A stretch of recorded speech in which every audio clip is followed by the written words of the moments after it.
What's up, my YouTube family? Welcome back to another episode of the CheckDown. I'm one of your hosts, Smitty. What's good, J man? Hey, where you busting, man? Well, let me get a little plate, man. Let me get a little plate, man. Nah, man. I made my first food of the day, man. I had a rough football weekend last weekend, man. College team was getting blown the fuck out Man, in the I'm over first here half. eating saltine crackers. He busting down over there. Man, I'm eating some grits. That's all. You know what I'm saying. I mean, like, I had some of the French toast earlier, so I haven't had some grits right now. But nah, man, I had a rough football weekend last weekend, man. You know, my college team was getting blown off the field in the first half. They made a valiant comeback in the second. That was a disappointment. Patriots lost, but I mean, they playing the Niners in Santa Clara, so I expected that. But yeah, the shit was a rough weekend, man. What's up with you, Pop? How you doing? I'm good. Glad to be back with the people. Yeah, sir. You all right, man? You all right? You good? Yeah, I'm good. I'm good. Well, you know what I'm saying? I had a half of a rough weekend of football because my college team did not play any football, so I had to worry about them getting spanked on. Did we play SMU last weekend? Hey man, listen, they didn't play, man. I don't know what you're talking about. My college team did not play football. You wildin', bro. Chill out. Chill You out. sure? We did not play football. Swore I saw SMU Well, drop 40. Nah. Well, Nah, I mean, they played somebody else. They didn't play. I mean, yeah. I mean, you can say they didn't play because them niggas ain't show up. I mean, that's what you're saying. I mean, that's true. We did not play football last week. So I had to watch my depleted NFL team go to Miami and get dog walk. So you know what I mean. It's tough, but I get this weekend off. I get to really relax. Cause my college team don't play again. You know what I'm saying? They don't play again, so they off for the rest of the year.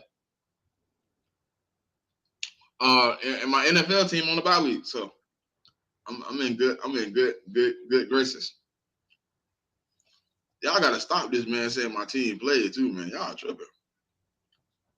Y'all did not see Florida State on the field last week. Y'all seen, I don't even know. State. It was just State U. 40 on. I could have State U. I don't know. It wasn't Florida State. It was just State. It looked like some burgundy and gold to me. Nah, that was blood. Their jersey was white. That was blood. real rough, but I mean, and I know the feeling. So, hey man, it was ugly. That was ugly. We ain't got much of a college slate today, y'all. So, I mean, we're gonna start. We're gonna get into it, though. We're gonna get into it. All right. Number 9, Missouri versus 25, Texas A&M. Texas A&M favored by 2.5. Over under 47.5. Missouri been playing some good football, bro. I ain't gonna lie. I'm kind of surprised that they're underdogs in this matchup. Texas A&M ain't been playing like that. I mean, Missouri almost lost to BC last week. Hey man, Boston College been playing good football too. I mean, BC took them boys to the brink. That's why the line looked like how it is. And then also they're playing at Texas A&M, man. At Texas A&M, like that atmosphere down there in College Station is something crazy. But honestly, this might come from my SEC bias, but I don't respect Texas A&M, man. I never have, and to this, I can't say I never will, but to this point, I just don't respect them. Like I will pick against them on a weekly basis, unless they playing against like Vanderbilt or maybe Florida, or like teams like that. I mean, like no offense, I mean like the Florida fans or whatever, but y'all just not good right now. So the teams that ain't good, I'll pick Texas A&M. But when they come against teams that are actually somewhat good, I will never go on that Texas A&M side. I just don't believe in them. They're the thing about Texas A&M, like they always recruit well. They always got good pieces. They can never put it together. So I'm gonna take Missouri money line. I just have faith in Missouri. I mean, I have faith in the quarterback Cook, faith in the defense that they can go down to College Station and win the game. So I'm gonna take them on the money line. I don't know about the over under though, man, because like Texas A&M, they don't historically score a lot of points. So I might trend to go under, but I would do an alt line. Like I'd do like under maybe 50-51, just in case they want to score just around 50. Missouri been putting up a good little amount of points though, right? Yeah, but Texas A&M got a good defense though. I mean, like you're not going to be putting up 40 points against that. I'd be very surprised if Missouri put up 40 or even 35. I got them put. I would. I low key want to take the over, man. I think they could score 25. I think Texas A&M could score 20. Like, I mean, if you feel like 25. I mean, like, go ahead and let me take the. The over then. I mean, today will be the day. Today to be the day Texas A&M can't score no damn points. That'll be the day. I'm just saying. That'll be the day. No, I was just looking at how both of them been scoring. It seemed like outside of the outlier game against Murray State, they put up 38, 27, and 30. I mean, yeah, but I think they played. They had their little classes that they have every year with Arkansas and Dallas. So they played Arkansas. They scored a bunch of points in the first half, and in the second half, it just slowed down to a snail's pace in terms of the points. So that's why I say I don't necessarily like the over in this game because I know Missouri defense is pretty good, and Texas A&M has a pretty good defense as well. So that it could happen. I just don't see it though. So you would leave it alone? I mean, I would raise it up to like an alt line, maybe like 50-51, and I do under like 50-51, somewhere like that, just in case they want to score 48, 49 points combined together. Right. But it's a tough, like in terms of like the over under, man, it's just kind of tough to call in that particular game. What's up, Push? What's good with you, bro? What's good, Ewan? What's good, Amber? Appreciate y'all for coming up. Yeah, this is Go ahead, Pop. It's on you. Yeah, I like Missouri in this. I think they have more consistency on the offensive side of the ball. I'm not sure who's going to be the starting quarterback for Texas A&M in this game. I do think it will be a pretty good game, but I like Missouri to just win outright.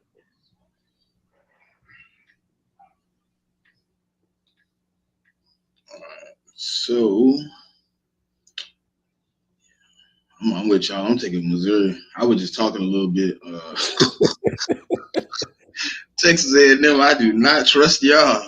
Wow. And ever since it seemed like ever since I can remember, man, they have some like good moments, but it's never been like really consistent. Like Missouri this year to me, just even though they did have that little Boston College blemish or whatever, they've been playing some good football. So I'm gonna go with Missouri. I think they can pull it out.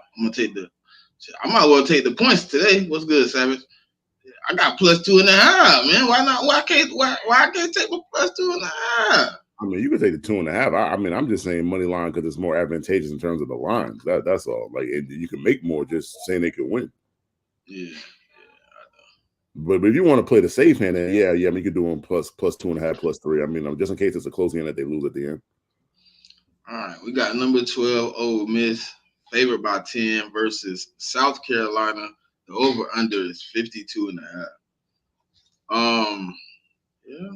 Well, Mick, what you think? Ole Miss. Take an Ole Miss. See, I mean, this is a tough spot. Taking that -10 though. Yeah, it's a tough spot for me because they just lost to Kentucky. So I mean, they're coming off a tough loss, and normally college teams are coming off a tough loss. You would think they would bounce back. My thing is, like, I really love the South Carolina D line. Like, I mean, like, they have guys on that D line that are going to be in the league. And so I mean, if this game was at Ole Miss, I have more confidence. And I mean, in Dart, like, I'm not a huge fan of Dart. Like, I think he's way overrated. I don't view him as this top prospect that a lot of people do. Like, he'll get drafted, and probably, like, to me, he should get drafted day 2. I wouldn't draft him day 1 at all. But if you watch that Kentucky game, like, you've seen why I don't really love him that much. Like, he is, I mean, I'm not gonna say he's a one-read quarterback. I'm not gonna go that far with it. But if things are not perfect and things start to break down, he started to make mistakes. So what I'm gonna do is I'm gonna take South Carolina plus the 10. I mean, because I love their defense. I don't say love their offense that much, but I do love their defense. So I'm gonna go South Carolina plus the 10. Both teams could really score. I mean, like, I mean, Ole Miss is obviously a much better offensive team than South Carolina. So I'm gonna take the over as well. I mean, because I think it's gonna be a good amount of points scored. But I don't think Ole Miss is gonna win by 10 or more points. I don't know. Like I just don't see that. Yeah, I'm with Mick. I think this game could potentially go over. I do think South Carolina has a really good defensive line. That loss to Kentucky last week, that was kind of rough for Ole Miss. And I do think you're going to get a better showing from them in this game. I don't know if they're going to win by 10 or more, but I do think this is a potentially high scoring game. Um, I think I'm gonna roll with South Carolina though in this one. I like them to I And you like them taking them to on the money win. line? Yeah. Okay. Yeah. And you are a bit braver than me, but okay. I mean, like that play. I actually like that play. Honestly, I think it's very possible. That's one I ain't see coming though. I ain't see it coming. Man, if they lose 2 in a row, boy. I mean, Ole Miss is in bad shape. That's all I'm gonna say. That might be the end of the run for them. Well, yeah. I mean, I think they still got to play Georgia and Tennessee, I believe. So then they kind of have to win this game. Let me check out their schedule real quick. They got to win this game though. Who we talk about? I mean, Ole Miss, because they have LSU next week. Then a week after that they have OU, and then 2 weeks after that they got Georgia. So it's like they can't really afford to lose this game. And I mean, like the thing is, like they got to go to Baton Rouge next week, and that's already been confirmed a 7:30 game. So I mean, you already know what that's going to be like. So I don't know. It could get crazy for them. Well, yeah, I mean, like they have 3 games against ranked opponents. If they lose to South Carolina, conceivably two out of them 3 games against LSU, OU, and Georgia, they could lose 2 out of, if not lose all 3. I mean, they could definitely lose 2 out of 3. And if you lose today and then you lose 2 more games, you're not going to be in the playoff. That'll be 4 losses. So that's just not going to happen for them. I think I don't know about the 52.5 being over, man. I don't know. I think I have seen South Carolina score though. Yeah. I have seen South Carolina score. I think they put up like 30, 40 points against Kentucky, matter of fact. I think they put up 33 against LSU? Mm-hmm. Yeah. They put up 33 against LSU and they put up 31 against Kentucky. But I mean, like a disclaimer for the Kentucky 31, like I think they scored 1 or 2 defensive touchdowns in that game. So that's like a kind of disclaimer a little bit. But it ain't South Carolina that scared me though. I mean, Ole Miss is going to score some points. I mean, I watched them last week against Kentucky. Look dismembered. Yeah, but Kentucky got a good defense, man. Like I mean, like Kentucky be playing some good ball. Yeah, so like that's my thing about people. Like people be like talking down on Kentucky. I mean, offensively, they don't got the best quarterback in the world, but like their defense is legit though. No, I know they got a good defense, but I'm just saying, like, I mean, what if South Carolina come out with a little fight? I mean, they might mess up my ticket. Yeah. I don't know if I'm trusting Ole Miss, man. Ole Miss might be. They lose tonight, it's over with. There's no way they bounce back, bro. You got just like you just said, LSU, Oklahoma, Georgia left on them. That's if you can't. You really. The only way you get back in, you got to run the table. I don't think they got to run the table. They can only lose maybe 1 or 2 more games. I mean, if you lose to Georgia, that's cool because Georgia's a top 10 team. If you lose to LSU right now is 13th. I mean, people look highly on like the Tigers too. Losing to LSU is not a bad loss to me. Losing today, it's not as bad as last week, but it's still not. I mean, it's not a loss that they can afford to take. See what funny was, man, you had tried to set me up, right? You was like, oh, we could talk about that team I said don't play today. And then I was like, you know what? I got a better one for them. Rutgers versus Nebraska. Nebraska favored by 7. Over under 38.5. I don't know why Rutgers ain't ranked yet, man. I don't know why Rutgers ain't, man. They 4-0, man. Them boys rocking hot. No, let me check something. Rocking hot. Let me just see who they beat. That's really the question. I watched that Washington game they had last week. Rutgers could have lost that if Washington had a better kicker. He missed, I think, 3 or 4 field goals in that game. Yeah, I mean, Washington is just not really that good of a team, though. I'm not gonna hold you. And they beat Virginia Tech. That's pretty much it. Yeah, so what I mean, oh no, that's Indiana. That's not Rutgers. Because Akron and Howard ain't worthy of talking about. Nah. But they beat Virginia Tech. They beat Washington. I mean, I guess if they beat Nebraska and Wisconsin, they probably get ranked, huh? Yeah, so like Rutgers, I mean, Howard is a win they're supposed to get. Akron's win they're supposed to get. I mean, Virginia Tech was a big win for them because I mean, some people have viewed Virginia Tech very highly in the offseason. So I'll give them that. I mean, this is kind of like their first real test of the season, though, because like I said, I didn't expect them from the Huskies because they had a lot of transition. They're getting into a hard part of their schedule because they got Nebraska this week, Wisconsin, UCLA, USC the next 4 weeks. So you're gonna find out what kind of team Rutgers is. I'm not gonna say they're gonna win the game. Like I don't know. It's tough for me. I don't know about them winning the game. I think the game would be close though. Like I think Rutgers, if they could just slow down the Nebraska run game, I don't like. I don't like the. Well, no, that's actually Wisconsin's quarterbacks that are bad. I mean, like Nebraska got the kid from Georgia that Georgia was recruiting. Raiola. Yeah, Raiola. Mahomes Jr. Yeah, so I mean, like Raiola could be hit or miss. I mean, he's got the talent though. It's probably something I shouldn't do, but I'm gonna roll with Rutgers plus the 7. I feel like I shouldn't do it, but I'm gonna just ride with them. Plus the 7. I'm gonna ride with them plus the 7. I do think the game goes over though. 38 is kind of. I get it. Both teams got good defenses, but I think there's going to be some points to be scored in this game. So I do think it goes over 38.5. Bruh, I don't know how to say dude last name, but the running back for Rutgers, bruh. Oh yeah. I've been watching Buddy, man. I like him, man. I like what he's doing on the field. The man to me is dynamic in the run game. I think that's where they got to go today, man. I think they got to go to the well a couple more times and let him get his feet wet against this Nebraska defense, wear him down. Give me Rutgers plus the 7 too. Give me Rutgers plus the 7, man.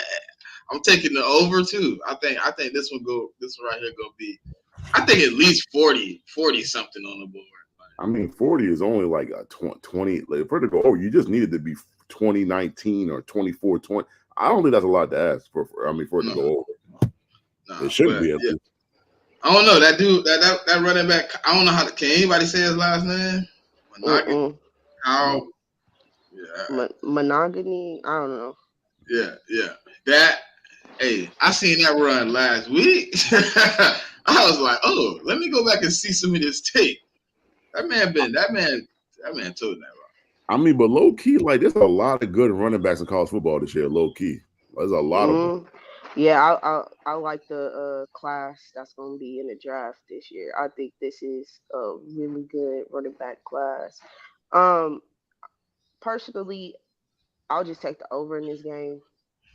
I don't know. I need to see what this Rutgers team is going to do against Nebraska because I think this is a very explosive offense. And I think this is the best offense that they've been matched up against so far. And I need to see how that defense performs against that. Also, I did see the fall off offensively for Rutgers in that Washington game, and I need to know if they'll be able to have consistent play from the quarterback position. They do have a very young wide receiver on Rutgers as well. He's a big body receiver with some decent speed, but he is a true freshman. But I do like his abilities as well. So I just need to see how the offense plays against, I think, a very good Nebraska defense. But I do like the over in this. I think Nebraska themselves can probably hit the over on their own. But I think this is a a true test to see if this Rutgers team is legit or not. Hey, I tried to watch that Oregon game last night, Mick. Boy, man, That Michigan Michigan State is State some got dog shit. blowed out. I said, Jesus Christ. Boy, I'm they gonna are. have to, They're I'm gonna have some to go dog holler at Inshallah, man. He told me they had a team, man. A team for what? Nah, their quarterback is not good. The And I mean, defense like is that's not good. yeah, but like that's the thing about like I'll just say this about Oregon, right? When you play against Oregon, you not only need a good defense, you got to be able to score you got to be able to score some kind of points. You can't if you can't muster more than 21 points, it's going to be hard to beat them. That's just the way that their offense is set up. So I mean, you got to be able to stop them, but you also got to be able to score. And Michigan State wasn't able to do either. So they do. Oh my God! I was watching that game. I was just like, Michigan State still Michigan State. Like, I mean, but the other thing was it should have been worse because on the first drive of the game, either the first second drive, Dylan threw a pick in the end zone, so that it could have been worse. They was actually lucky it wasn't worse. all right, now, the last college game. I don't know if people are gonna stay up to watch it. It's at 10:30 at night. But number 8 Miami, favored by 10 versus Cal. Over under is 53.5. Yeah, I don't know if anybody's stand up to watch this. Y'all stand up to watch this? I mean, I'm gonna stay up as long as I can because for the people that don't know, we got a London game in the morning, 9:30 bright and early. So Oh yeah, we back. We back. Full day of football on Sunday now. But yeah, I'm gonna try to watch the Miami game. Miami has caught my interest because I watched them last week at playing Tech. I'm gonna just say Tech should have won the game. I don't agree with how the refs changed the call. And I think we talked about this last week. Like whatever the call that they called on the field was, I was going to support that regardless, and they shouldn't have changed it. But I mean, it was what it was. This is a game that Miami should easily win. Like I don't like this is one of them games that you got to take care of your business. And and I get it that they got to go all the way to the West Coast. It's at Cal. Like this is like the game. This is essentially the game of the week for college because game day on ESPN. They're at Cal today. It's the game of the week. So Miami has gotten into this top 10 team conversation where now we're expecting stuff from you. And so when you get into this, when you haven't been to this level in a long time, and then you get to this level and people expect things out of you, these are the games that could trip you up. So I'm just looking to see how they come out to the game. Like if Cam Ward comes out and is like his normal self, then they'll be good. But if not, could be an issue. But I'm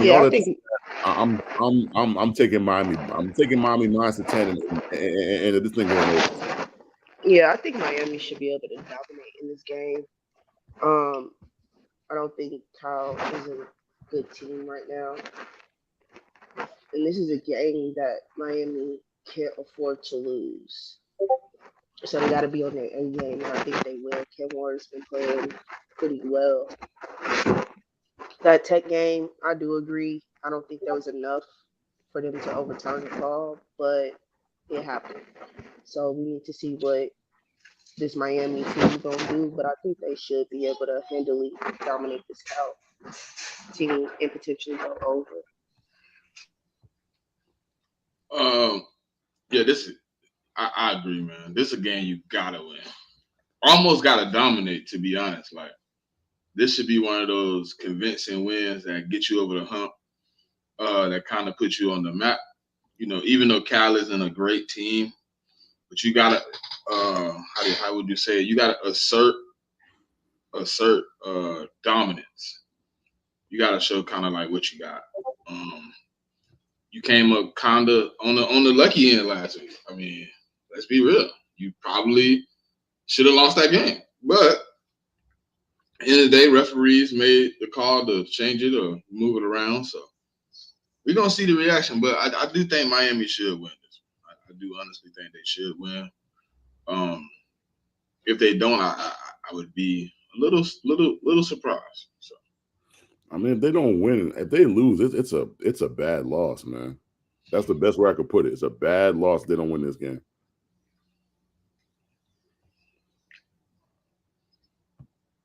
so first thing first, business is business. Before we get into that Thursday night football game, we have to cover our week 4 business with the power rankings. So previously, probably everybody's seen the previous power rankings. So let me take that down. How did I do that? All right. So coming in this week with the power rankings, this is 32 through 25. I couldn't fit it all on one page. So at 32, you got the Jags, 31 Dolphins, 30 the Patriots, 29 Panthers, 28 Titans, 27 Browns, 26 Giants, 25 Bengals.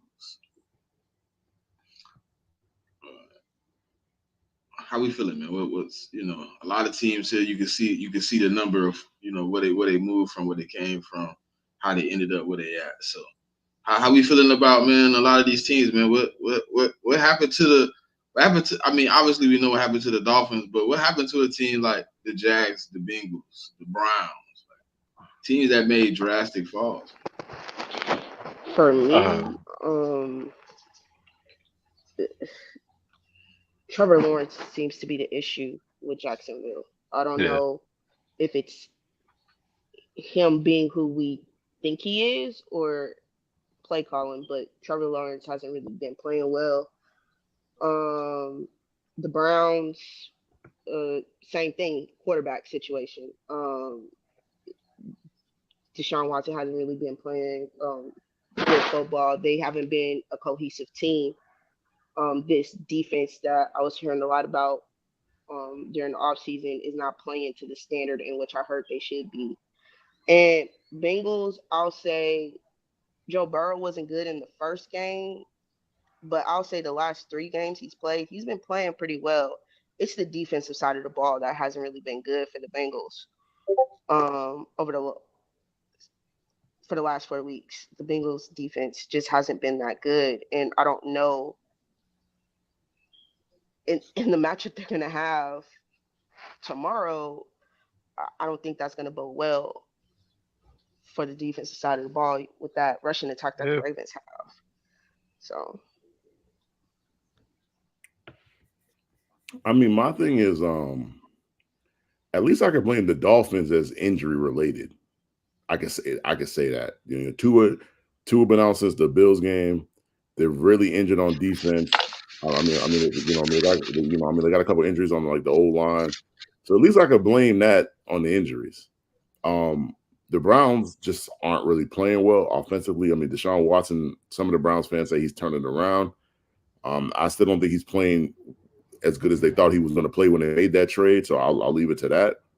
The Jaguars just not playing good at all. Like, I don't know. I mean, they don't have too many injuries. They got, I mean, like their secondary was really injured in that Bills game. So, I mean, that explains that performance. But Trevor Lawrence just don't look good. I mean, that's just the bottom line. And, this is a results-based business. So he just doesn't look good. The team's not scoring enough points. They're giving up too many points and all that. And the Bengals, I mean, honestly, like, we ranked them pretty highly, but I expect them not to play well in the first quarter of the season. It's kind of what I expect going forward every year. So it's not, the Bengals situation is not really too much of a surprise to me. The surprise is how their defenses look. Like, normally it's their offense that's slow to start, not the defense. But the defense, they can't stop the run and they can't stop the pass. They're gonna have to figure that. They're gonna have to figure that out this week when they play the Ravens, because the Ravens have been running rut shot over people, especially in the run game. So they're gonna have to figure that out this week. Because I'm of the opinion, if the Bengals don't beat the Ravens this week, it looks pretty grim for them.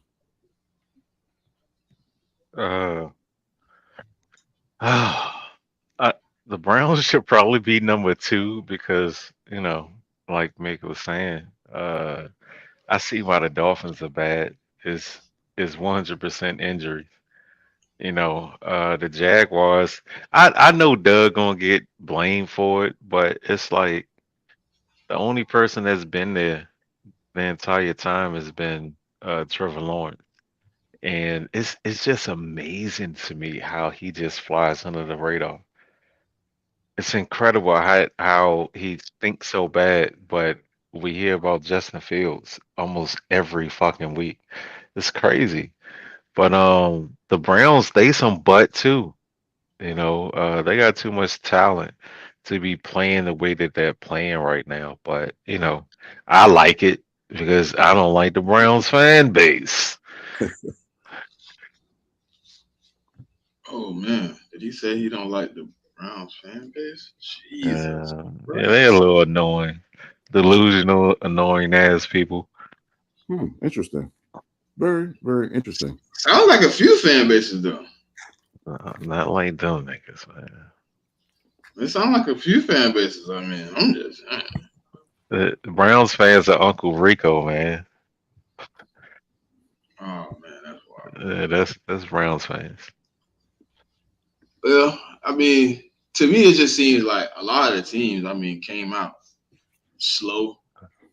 I understand the Dolphins fall off, like everybody said. I just don't understand, like, how teams, I don't know. You start off slow, but then I guess you'll work your way back into the. Yeah. I mean, some teams start off slow, but some teams are playing bad and some teams are injured. Some teams are injured and they're playing bad, but we're talking about ones that are mostly playing bad right now.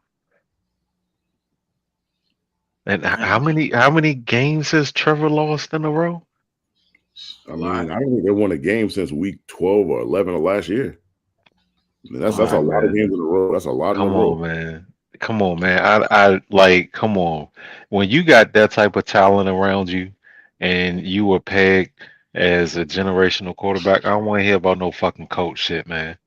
You know what I'm saying? Like when you pick number one overall, what you got to overcome something. What are you going to overcome, Trevor Lawrence? Like if you're number one overall, you got to do something, to lift up somebody. Like, are you going to fill in for the run game? Are you going to fill in for the lack of talent at pass catcher? Are you going to fill in for the lack of talent at offensive line? You got talent offensive line. You got pass catcher. You got one of the best running backs in the league. Okay, so what's left? Coaching. Can you overcome your coach? Like, what do you like as the number one overall pick? What are you going to bring to the table besides being a fucking game manager? When are It we ain't going to been much. talk about fucking Trevor Lawrence? I mean, I'll say this. I mean, you don't want to blame the coach, but if you don't, they're the only winless team in the NFL It seems like it is gonna fall off on the quarterback, on the coaching. You know what I'm saying? I just don't understand how 2 seasons ago, oh, he got a real coach and look at him. And now it's the coach. Which one is it? So I mean, for me, it's not Doug. It's who Doug put in charge of the offense. It's the same guy that got him fired in Philly from Wisconsin. Press Taylor. Press Taylor. That's what it really is. Well, he technically got him fired from Philly, but the reason they fired him is because they told him Press Taylor was some dog doo-doo, and they wasn't gonna let him be the OC. He said, "I'm riding with my niggas." Man, there's only so far I'm gonna ride with you, man. And if you're gonna cost me my job, and I mean you're supposed to be good at your job and you're not, I mean I can't roll with it. But it comes like it's the saying in every sport, man. It's easier to fire a coach than a player. You done paid the quarterback, you done paid a lot of these players. So you can't they paid his ass for sure. Yeah, so so that's the thing, is like you can't fire the players. And so the first person to go most of the time it'd be the coordinator or the coach. And historically they have when the Colts come down to Jacksonville, they beat the Colts. They beat them on the majority of times in the last 15 meetings. I don't know the exact number, but it's a lot.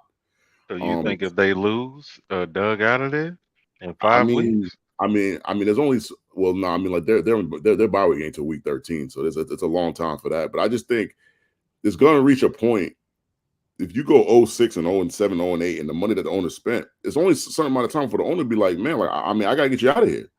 Like you're not doing what you're supposed to do, so I gotta get you out of here. And that's probably what's going to happen at some point. So I mean, I'm not saying that's this week, but if they don't start winning soon, it's going to come soon. Like I said, they're the only winless team in the NFL. The Panthers got to win. The Patriots got to win. All these teams that were projected to be terrible, they've all gotten wins, and the Jaguars do not. So, I mean, Doug, you might want to do something to save your job, man. Yeah, that's sad. That's low key sad. I mean, for them to be the only, God damn. And I mean, nobody went into the season saying that, like the Jaguars are going to be the last winless team. I don't care what nobody says on Twitter or whatever platform you go to. I would find it very hard to believe anybody, the preseason would have made that prediction. Do y'all remember a season where y'all was the only winless team in the league? I mean, it hasn't happened to me since the early 90s. I don't know if it's happened to me, but if it has, I don't remember it. It's definitely happened with my team. I just didn't witness it. Yeah, that's what I'm saying. Has anybody experienced that? What is that? That has to feel really bad, to be the only team in the league with no wins. I mean, I'll say it's crazy. Early in my Patriots fandom was in the early 90s. Like, it was one of the seasons we were like 3-13 or 2-14 or something like that.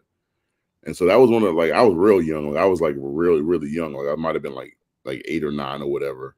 I mean, or 7, how old I was. I was watching football, but I'm not watching like I watch it today. So, but yeah, like, it's when you go in every game knowing that you're going to lose, it's not a good feeling. Trust me.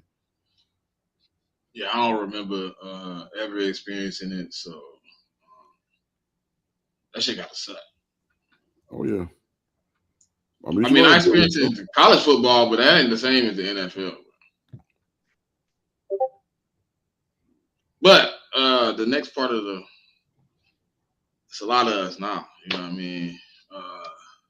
The biggest one, obviously, you see 2 big ones, man. Obviously, the Vikings plus 26, the Commanders plus 17. Those are obvious, man. I mean, anybody want to touch on some of the players, some of the teams I've met, where they at and where they moved to? I mean, the Rams, we know their woes came from injuries. But a team like Dallas, man, who's not injured, who just hasn't looked good, which we kind of said before, we didn't think their running game would be able to show up every Sunday. I mean, they got injuries now, but now injuries aren't the reason why they have the record that they have, or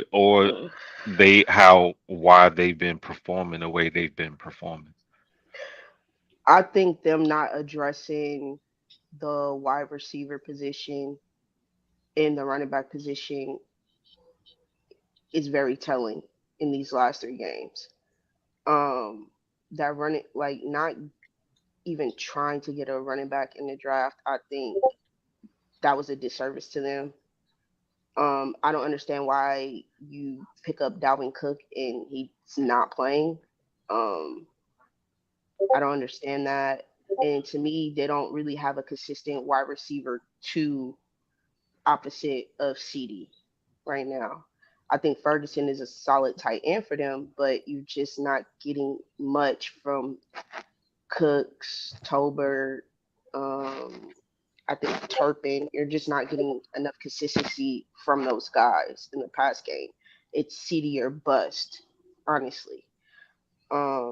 Defensively, I don't know what's going on with that side of the ball. I think they played a better defensive game, but it was against the Giants. So I don't know what to take from that.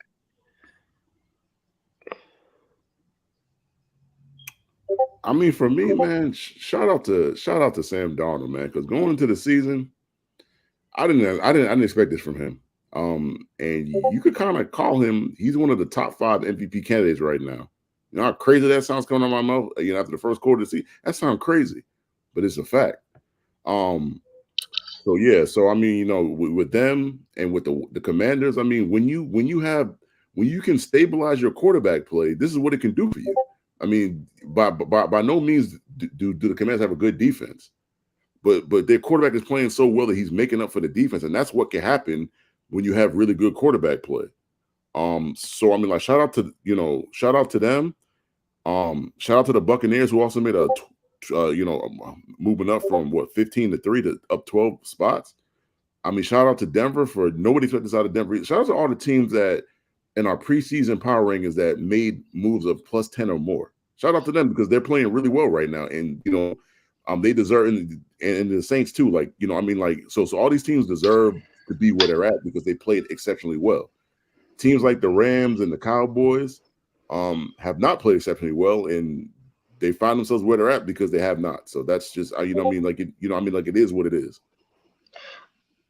I'll say for the Rams, when you lose so many starters, but they lost 5 offensive starters, Pop. Yeah, bro, it's gonna be hard to consistently be able to compete with that so much loss of talent on that side of the ball. I'll say to me,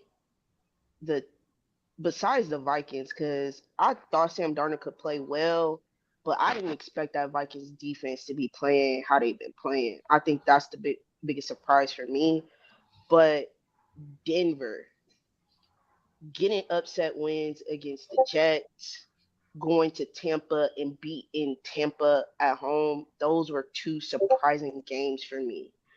I think Sean Payton has created an offense that fits Bo Nix, and Bo Nix is thriving within that offensive scheme. I don't know if this will be a consistent, but I do like the performance not only of the Broncos offensive side of the ball, but that defense is playing a lot better than I expected them to be playing. And I think that's the biggest shocker for me coming into week 5 of the NFL. I think to me, like, obviously I thought, it was a few teams that made a leap. I think the Rams, once they get their team back healthy, they'll be able to, maybe compete back into the, into some type of contention. I don't know how long they're going to be down, but I think, like, the Steelers getting some good play out of Justin Fields right now. Has drove them 3-1. I mean, I know they did have a pretty disappointing loss last week, but to the Colts, I think they get an opportunity to move up, man. They're gonna get some more good play. I think if they can keep Justin Fields clean, keep him from turning the ball over, making a lot of mistakes, man, they're gonna probably be somewhere in the same boat moving forward in the season. I mean, it's the first half of the season. It's a lot of teams dealing with injuries, man. Like the 49ers, Ravens, Bills. I think everybody got banged up. And this Saints, Eagles. I mean, half the teams on this list probably got multiple injuries at this moment. But shout out to the Saints though. They did make a 12-point lead. They started out pretty hot. They have had two losses, right? 2 losses, Pop. Mm-hmm. I think that Falcons look to me, man. I just really thought y'all was gonna pull that game out. I ain't gonna lie. When I you really give up, here's the thing about that Falcons game. They didn't score no touchdowns on offense. Their points came off of a special teams touchdown, which Rashid Shaheed tried to field a punt with inside of the 5, right? I think he was at the 2 or 3 yard line. You try to field a punt. Christ. Just let it go. But that became a touchdown, and then Derek Carr had a pick 6. Those are the only touchdowns scored in that game. And then Koo hit a 58-yard field goal to go up by 2 to end the game. So yeah, that Falcons game was frustrating. I was frustrated. But I was shocked. Listen, the Commanders jumping up. I don't think anybody had the Commanders playing how well they've been playing, bro. Yeah, that's a fact. especially the defensive side of the ball. Like I thought Jaden Daniels could be good. I did. Like he was one of my favorite quarterbacks in the draft, and he's playing as well as I thought he could. But that defense is playing a lot better than I thought they could. I did not expect them to be playing the way they have, and to hold that Cardinals offense to 14 points in the type of explosion that they have. That that was pretty good. I think they do have a good test because I believe they play the Browns this week. So let's see if they can keep up the good work that they've been doing. But yeah, that Commanders team is looking pretty good right now. But see, like that's the thing is like I think when you have a quarterback that you can believe in, this is what can happen. Like like units on your team that aren't supposed to be as good, they start believing in the team. Mm-hmm. They start playing outside themselves, and that's kind of what you got going on in DC right now. So I'm just excited to watch. I mean, everybody that watched the pod know that I was super high on Jaden. Like I wanted the Patriots to draft Jaden. But the Commanders was right in front of us. So I mean, it was what it was. So I mean, even though Jaden not on my team, like I want him to do well. Yeah, I think he playing exceptional, man. I mean, the boy's showing up every Saturday. I mean, every Sunday, like every day. I mean, he just had his first turnover like last week. Yeah. No, I thought he had a turnover in that game where they lost, like With the game. Bucks. Yeah, I thought No. I thought he had a turnover in that game. No. He had his first turnover, I think, last week. Yeah, no, that was his first pick, I believe. That's crazy. But all right, man, let's get into this good old football slate we got for this week, man. 4 more weeks, man. Y'all, huh? And you want to touch on Thursday first, or? Yep, I got it already up here, ready to roll. It's ready to roll. Hold on, let me get back to it. All right, so Thursday's game is right here. Publicky. All right, I'll take this off the board. Okay, so he did have a fumble against the Bucks, but the team got it back. So I guess interceptions then. Yeah. Okay. Thursday night football.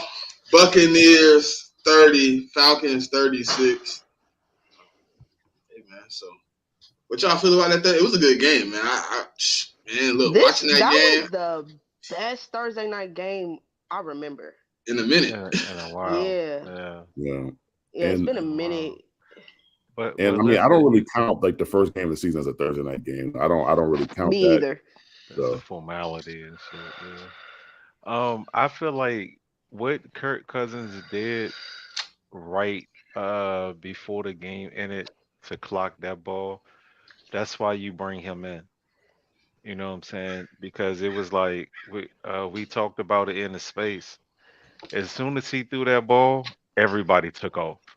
Mm-hmm. Like before they even knew it was a completion, they immediately took off running, got down there, got lined up, and spiked the ball. That's why you bring somebody like Kirk Cousins in there, because he has the maturity and the experience to say that multiple times in the huddle before they run the play. You know what I'm saying? As soon as this ball, if you see somebody take off running, you take off running. You know what I'm saying? That's what they didn't do. Um, that's what Dak didn't do when Dallas lost in the playoffs 2021 to the 49ers. I remember because I was there. Yeah, but but yeah, I know, right? I know. It's fun times, fun times. But yeah, man, that's why you bring Kirk in there, man, for moments like that. You know what I'm saying? Is he gonna do 500 again? Probably not. But if he does, I wouldn't be shocked. But that's what you brought Kurt in there for. Moments like that. Yeah, that was a breakout game for multiple players on that team. Like Drake London showed out. Mooney, Here's That the thing with nigga. Mooney. I always liked him. I just think he wasn't in the greatest situation with Chicago. Mr. And Slippery. when Atlanta got him, I was like, okay, okay, he could Hey, probably do something. he should have had 200 in that game, Pop. Oh Bro, yeah, he definitely dropped some. That one ball Kirk threw to his hands that you dropped, it hit your chest, bro. Catch it. that happened 3 times. That shit hit Bro, his chest. I'm like, bro, just catch the ball. In one Oh, of the joints, he was falling, and Kirk still hit him in the chest. yeah. Like, come on, dog. What we doing? What are we Yeah. doing? Yeah, man. I Pitts ain't gonna had lie his though. Pitts When had they him got a that day. interception, I thought the game was over, Pop. It should have been. It should have. I was like, Bucks got this one. It's over. That's it. Ball game. I I mean, don't know all how they they had. got the ball. Bates punched that ball out. Yeah, Bates is playing ball, boy. That was his second one. Mm-hmm. I mean, but the one thing I could say that I learned about the Buccaneers defense in that game is that Antoine Winfield Jr. is that important to that secondary because Yeah, they was getting murdered back there. Like yeah, he they was really really was that though. important. Yeah. So Uh, the Bucks, like offensively, like you can't ask much more from Baker than what he did in that game. He gave you 30 points. I mean, that normally should win you a game. Defensively, like they stopped the 30 run. points, no turnovers, right? Yeah, I mean, I'm not sure if Baker even the only turnovers they had was the fumbles. The 2 fumbles. Yeah, I mean, which was forced by Bates. I mean, Bates forced both of the fumbles. Bro, listen, and somebody showed the video this morning, right? I was watching it on YouTube, like how he got the first one, like how he repositioned to the side. He seen the ball, like I guess he up top. He gets to the side of the ball to make sure he gets a good punch. He yeah, does the same thing on the second one where he on this side, he on the opposite side of the ball. He goes to the other side of buddy, make sure I get a good punch. I said, what? He really switched sides in the middle and chasing him. He was like, nah, I ain't on the side to get the ball. I gotta switch. that I gotta nigga, I mean, switch. I ain't even gonna lie. I fucks with Bates. He swear he Fred, but he definitely had a night. Yeah, and then I mean, offensively, like I expect Kirk to do. If you give Kirk that much time, he's gonna pick you apart. Yeah, That's what Kirk could do. So the Bucks got to find a way to get more pressure on the quarterback. If they're gonna play the season like that and not get pressure on the quarterback, that secondary is gonna just get torched. Offensively, like Kirk did his thing. I mean, I don't necessarily agree with how Bijan is being used. I don't think he's on the field enough. But they got the dub, so it doesn't really matter. But in games where it might matter, they need to figure out a way to play him more. And then like I said, like Mooney, like if you watch Mooney with the Bears, this is what he does. Like he's gonna drop the ball a couple times, but he's gonna be open and he can make plays. So you just gotta live with the drops that he's gonna give you. You're gonna drop the football a couple times during the course of a game, but the plays that he can make and the speed that he has, I mean, he can make up for that. So that's just something that if you're a Falcons fan, you just gotta live with it. I ain't gonna lie. That had to be the quietest 150 I ever seen, though. What from Drake London? Yes, bro. I mean, and the great thing was like Drake London was out for like a half a quarter with that. So what they was evaluated from a concussion. So just imagine if he was in there for that whole game, he might have had 200. It was so quiet though. Like I felt like, cause me and Sir and you, we all watched the game. It felt like I would have seen. I thought I was gonna look down and see those numbers for Mooney, like 150, some change, 2 touchdowns, and then when I seen it for Drake, I was like, he really did that much work. You remember what Mooney had? I think Mooney had 9 catches, 105. Yeah. 105. Yeah, 2 tutties. Probably because we was concentrating on the drops. He would have had a $150. I mean, he still had a good game though, but 16 for sure. targets. Like they only count but bro, they only got him on the thing for 1 drop. Huh? And he definitely dropped like 2 passes. I remember 2 passes. No, I remember 4. I remember 1. I was like, oh yeah, that was a little high. And then they showed a different angle. I was like, nah, that shit hit both his hands. And then 3 of them joints hit his chest. Yeah, Kirk couldn't throw a better ball. Yeah, it's cool. It's cool. But Um, that for me, it's the yards after the catch number that really caught my eye. The amount of production they were able to get after the catch, that was a startling number for me, especially against the Bucks defense up until that point ain't really allowed that much. Like they're like a bend don't break. They'll let you get all the all the intermediate short passes. They'll even let you run the ball, but when it gets within the 20 of the red zone, they lock down. But I do think the injuries they have in the secondary were exploited. Zion McCullum, I believe he's 27 on that Bucks defense. He was flashing for me, but everybody else that was playing, they was getting toasted. I got his twin And on my team, Pop. yeah, and then when you get into overtime, what Cardell Hodge was able to do after the catch is crazy. It's crazy for him to be able to get, what was it, 41 yards after the catch to get the Two catches, touchdown. 62. Like, I Well, I think mean, like that that's what like probably. the miss That was the tackle. biggest 62 of his life. Mm-hmm. Yeah, but I mean, like if you rewatch that play, the guy covering him missed the tackle, and then some of the angles they was taking right when his team missed the play with the angles were bad. And that's Yeah, why it was it poor. was And really the defense. yeah, it was poor. I think it was 26, and I forgot the number of the other guy that was there. They took poor angles, and all And he Hodge had had to him. do was The just make a first dude little had him move. dead to rights. The Yeah, he first did. dude had him dead to rights. He let him duck up under him. When he This came up, both of the dudes like fell in line. Like they just you could tell they had bad angles. They fell behind him when you could clearly see on the camera they in front of him. Yeah, and he was just able to make a one little shift, and then he gone. yeah. But like Pop, I ain't gonna lie. Like watching the game, like I had to, I was in front of some people, so I had to wait. But like as soon as I seen him catching and ducking on that first one, I was like, oh, he might be gone. Oh, he gone. I'm like looking at it like, okay, yeah, he was gone. Like as soon as he ducked in the first one, I'm like, that's a bad tackle. Look like the Eagles. Then I see more Eagles stuff. I was like, the Bucks had an Eagles moment. Y'all be beating on us, but then y'all had an Eagles moment because Yeah, poor open field tackling.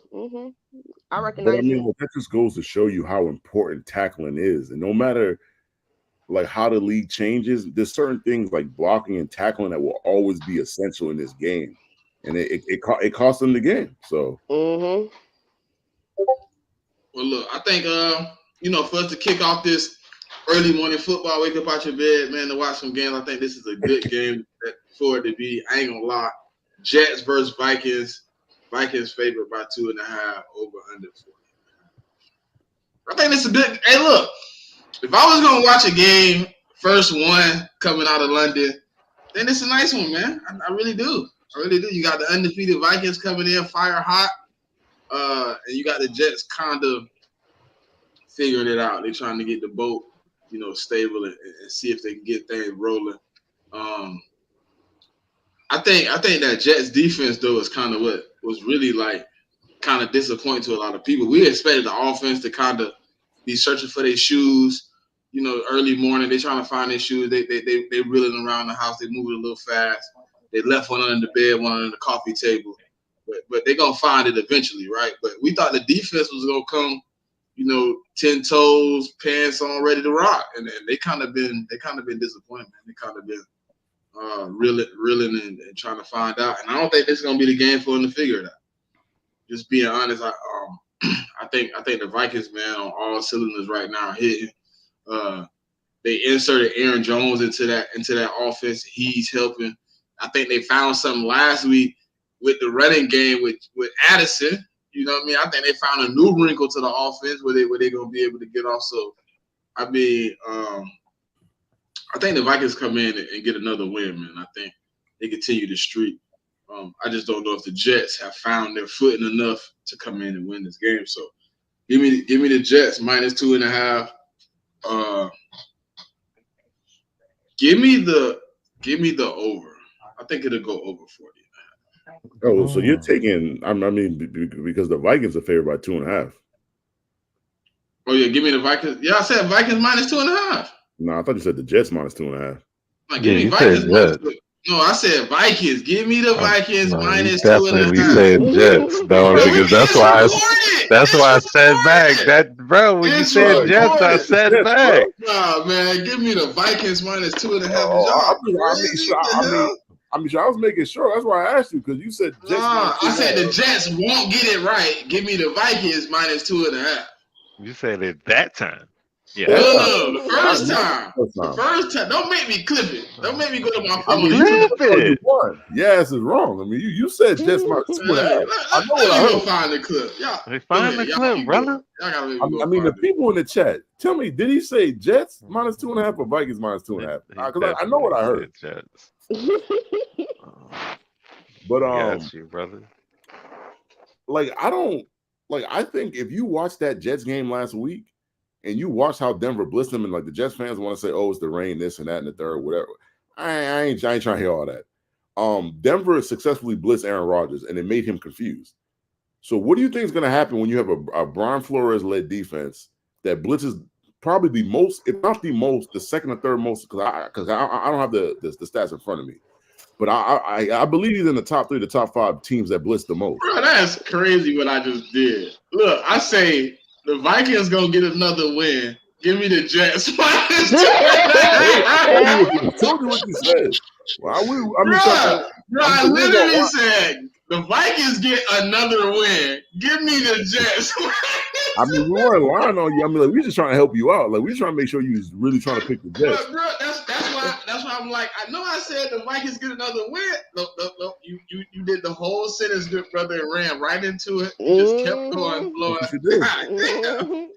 I mean, I was trying to make sure that you want to be on record picking the Jets. I was trying to make sure. No. But listen, they would have had to give me like some type of pass. But I said the Vikings get another win. Yeah. So, like I was saying, like if you watch that Denver game and watch how the Denver DC blitzed Aaron Rodgers last week and made Aaron Rodgers look his age, I think that's what's to come this week. And I think if the Jets aren't careful, they could get their ass blown out this game if they're not careful, because the Vikings were blown off the Packers, and then the Packers came back. Like I mean, I view the Packers as having a better offense than the Jets. So I don't know if they fall behind big against this defense, are they going to be able to do the same things? Because I like the Packers' weapons better. Like right now, the Packers running backs are playing better. The Packers wide receivers are playing better. So, and their line is playing better. So the Jets got to be careful, because the way Flores runs his defense, if you fall too far behind, it's going to be, with the weapons that they have, like Garrett, Garrett Wilson not really playing that well right now. I mean, like Mike Williams is actually playing well. And the other boy is playing good too. But like, this is not a game where you want to fall far behind, man, because like the blitz looks that Flores is going to give you is only going to get worse the more you get down in these games. And I just think that Sam Darnold is playing well. I mean, Sam Darnold has what, Jettison, Addison back. I mean, Hockenson not back yet, but it's a really potent offense. And I got news for the NFC. Like when Hockenson get back, boy, that offense gonna be something else. It's already something else right now. But saying all that, like, I mean, give it the Vikings minus 2.5. I don't really know about the over in this game. Like, it's kind of hard for me. Like, I'm gonna just stay away from that. So I mean, that's just how I see it. So my thing with the I don't feel like when teams go over to Europe, they typically play too well because of, they're off their routine. And they're like 6 hours ahead or something like that or whatever. Um and the way that the Vikings play defense, like they don't even wait to get a lead to pin their ear back. That's just what they do. I don't know, man. I don't like Aaron Rodgers and that offensive line against Minnesota and in London. I don't know, man. I think this game has the capability of getting ugly, really early. I'm not saying it will. I'm just saying if it does, I won't be shocked. But I'm definitely taking uh Vikings. I'll take Vikings +4. I mean -4. I'll take that. This the I game right here. think This the game Three right and a here. half. Three and a This half. Vikings. Three and a This half. this London right here. Jets versus I Vikings. I think the Jets are gonna need a heavy dose of Brees Hall and Braylon Allen. I Hmm. think they need to get that run game going. I think they're gonna need to have sustained drives to keep that Vikings offense off the field to have a chance. I also think they need to get better with consistency out of the wide receivers that they have because this game can get out of hand with the way this Vikings defense is playing. Brian Flores, it's not a will he blitz, it's a how many times is he going to blitz in this game? And do y'all have plays that are going to be able to beat the blitz? Will y'all players be able to make the plays? I'm not sure that will happen. I just think that the way that this offense has been performing, specifically Sam Darnold, been playing pretty mistake-free football and being a really good game manager. The production they're getting out of Aaron Jones, and then having Addison back, I think that's a great duo that they have at the wide receiver 1 and 2 position. And I think the Vikings are going to win outright, but I do think that if the Jets do get a consistent offense, specifically out of the run game, it could be a closer game than I think people will think. Bro, has anybody seen the Will Levis mayonnaise commercial? Is that the one where he's like doing like a split or something? Like on the That ball? was so zesty, bro. They would, but this man is on a stack of mayonnaise doing a split. Yeah, I seen that. Yeah.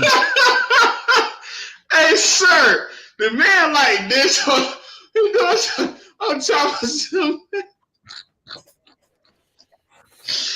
Bro, that really threw me off, bro. I looked up, I'm like, oh, it's Will Levis. Ah, nah, bro, that's crazy. That's I'm glad to get that commercial money because I don't know how many more. The way he been playing, I'm not so sure how many more commercials he's gonna get. Mm, mm.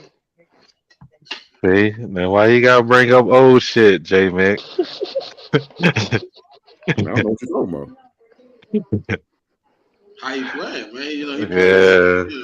That was weeks ago, man. You know. He playing like And you listen, man. I don't want to talk bad about the man because he's, like I said, he's a way better athlete than I've ever dreamed of being. But it's like it's like his facial expressions and how hard it looks like he's trying, but how bad he is like the comical part because he reminds me of the dickhead high school quarterback in the movies back in the day with the headband and shit and all of that. It's just I don't know. I like it. I mean, my thing about Will is like the little bit of that Dolphins game I did watch was the pick he threw right to the D lineman that dropped back in the zone. He threw it right between the nigga two numbers. I'm like, what are you looking at? Like, How did you not see him? how It you was not a see this perfect big dude? pass to the It was right. I mean, it was so perfect. The guy, he could have the worst hands in the history of the NFL. He wasn't going to drop that. It shit was right in his chest. Well, yeah, I want confidence like Will Levis. Was that Mason Rudolph that came Yeah, in for him? yeah. Mm-hmm. And I mean, Okay. Mason, like, I'm convinced that the coach don't like Will Levis so much that he brought Mason Rudolph in the game. Mason Rudolph was playing high. He was like, man, Levis, like, you're just not going back in the game today. It's not happening. So Give me the over. I think it'll go over. Hey, Amber, you doing too much, bro. I'm gonna block you. I'm gonna block you. Hey, I came back and said it, man. God damn, man. God, I mean, we try to tell you that you said it. You was bro, I don't know. it was a smooth sentence though. Like, if I go back and she didn't she clipped the whole thing. See, I said the Vikings get another win. Give me the Jets. Yo, Amber's funny as hell, man. Bro, that's the smoothest transition of sentences to blooper moment in history. All right, next game, Ravens minus 2.5 versus Bengals over under 48.5. You doing too much, Amber. I'm blocking you.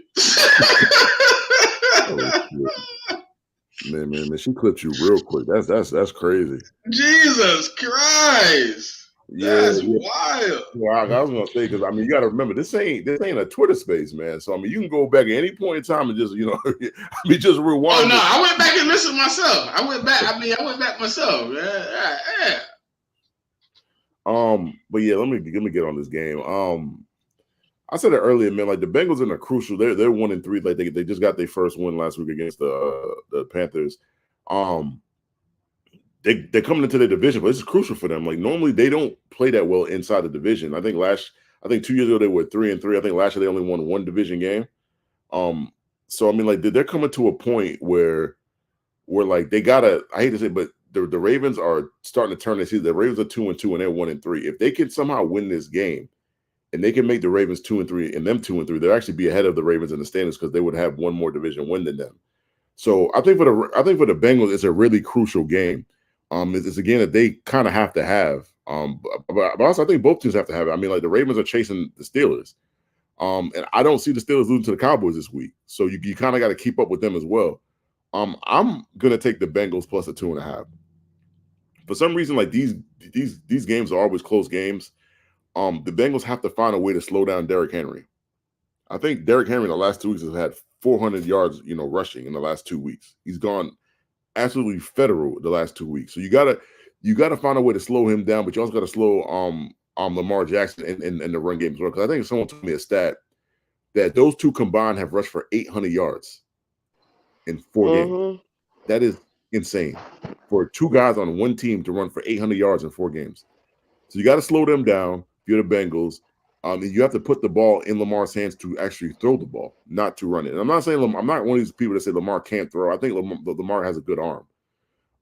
He might not be accurate all the time, but he has a strong arm. So you got to be able to put the game in his hands and make him beat you through the air. Because that's kind of what the Chiefs did. I mean, for the most part, the Chiefs shut down the run game and they made him throw. And the Chiefs were able to pull that game out. So I'm gonna take that. I'm gonna take the under. I'm kind of tentative on the under, but I'm gonna go with the under. How I'm feeling right now, like under 48.5. So we're gonna have to see. And I get the Bengals' run defense hasn't been good, but their D line is starting to get healthy as well. So I mean, the D line getting healthier, it might their run defense might be a tad bit better.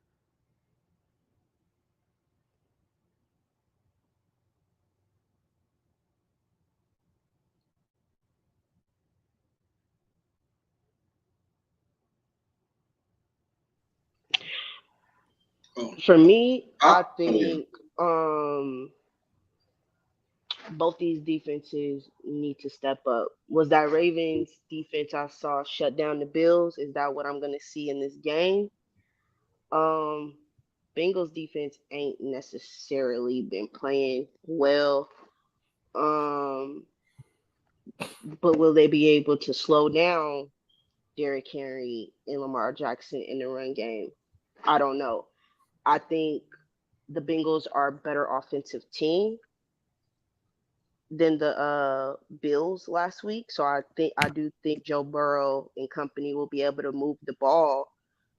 I'm just not sure that Bengals defense is going to be able to slow down the production that they're getting out of the run game with the Ravens. I don't. And I think that this could be the Derrick Henry and Lamar Jackson show. I really do. If the Bengals can't stop the run and can't slow them down and can't force Lamar Jackson out of what he wants to do. And I do think the Ravens can win this game. I just trust that the offense production that the Ravens have will be the difference maker in this.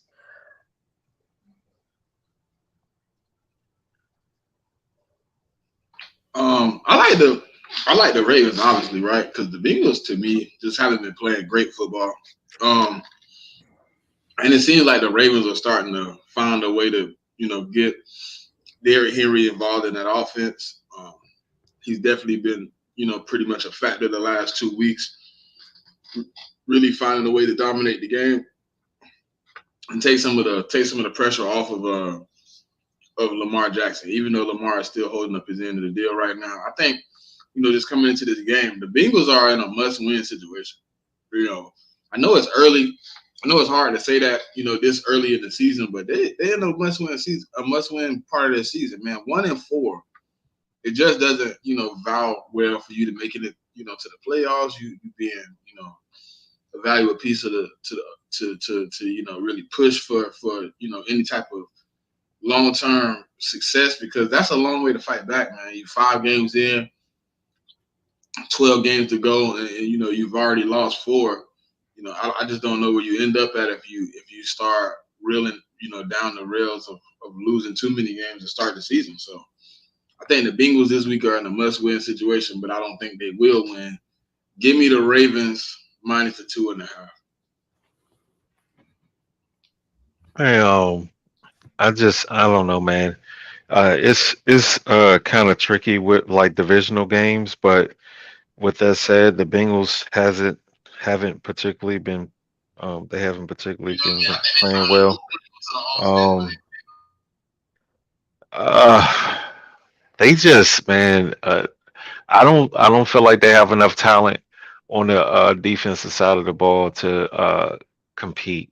I don't. And the way that the Ravens have been running the ball the last 2 weeks, man, I don't have enough confidence in the Bengals scoring uh, enough. I don't think they're going to get a lot of possessions. Um, so I don't think that they're going to score enough with the possessions that they will get. Uh, Baltimore should beat them handily, man. They really should. So I would definitely take Ravens and 2.5. Uh Derrick Henry is probably more than likely going to get his carries.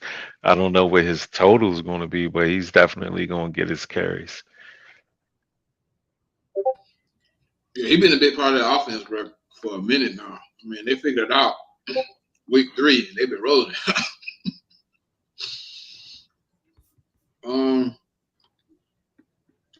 Pop went, right?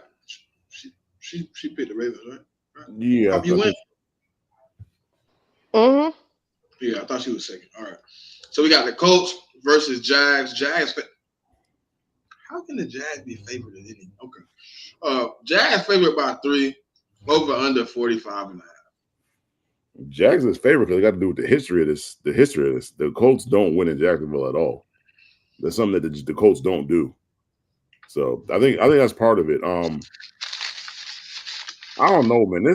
I'm not gonna pick a winner in this, man, because this is just like, I mean, they don't have AR, but I feel like Joe Flacco, the offense works better with him in there because he can deliver the ball short, intermediate, or deep. The only thing that Joe Flacco doesn't give you the running ability. Boy. And the Colts gonna be without Jonathan Taylor. Yeah, and Missouri just threw an 80-yard touchdown pass. That shit was crazy. While I was talking, I was looking to the left, like, well, goddamn. That's why I don't want to pick a winner. Like, I don't know. Like, I feel more comfortable taking an alt line, like taking the Jaguars +7. I feel more comfortable with that. I mean, just in case they was to lose, then at least you can cover them, a touchdown or whatever. I mean, the odds probably ain't good. But this is a tough game, man. Like T-Law not playing good. Oh my God. He said just in case they lose. Oh my God. Just in case they lose, man. I mean, like that's the beauty of betting on the spread, is that you could do an outline of a team that you think should win, but you could bet them +6, 6.5, 7, just to cover it. If they do what they happen to lose. But that's the perfect to do it. That man put a 10-point flip on the spread. Yeah. So I mean, I just don't know. Like I said, like the Colts are hurt. The Jaguars got injuries in their secondary and on the defense. Like it's a hard game to call. I mean, if T-Law is going to show you any signs that he's going to come out of the slump that he's in, this is the game to do it. And the Colts defense has not been playing good. They're not good at stopping the run. It's just this should be the offense's get right game. But the problem is they are such in a bad spot that I don't even know if playing this defense and how bad it is really going to get them right, because that's how bad they are right now. So yeah, I mean, it's just I mean, it's just a tough game to call, man. That's all I can say.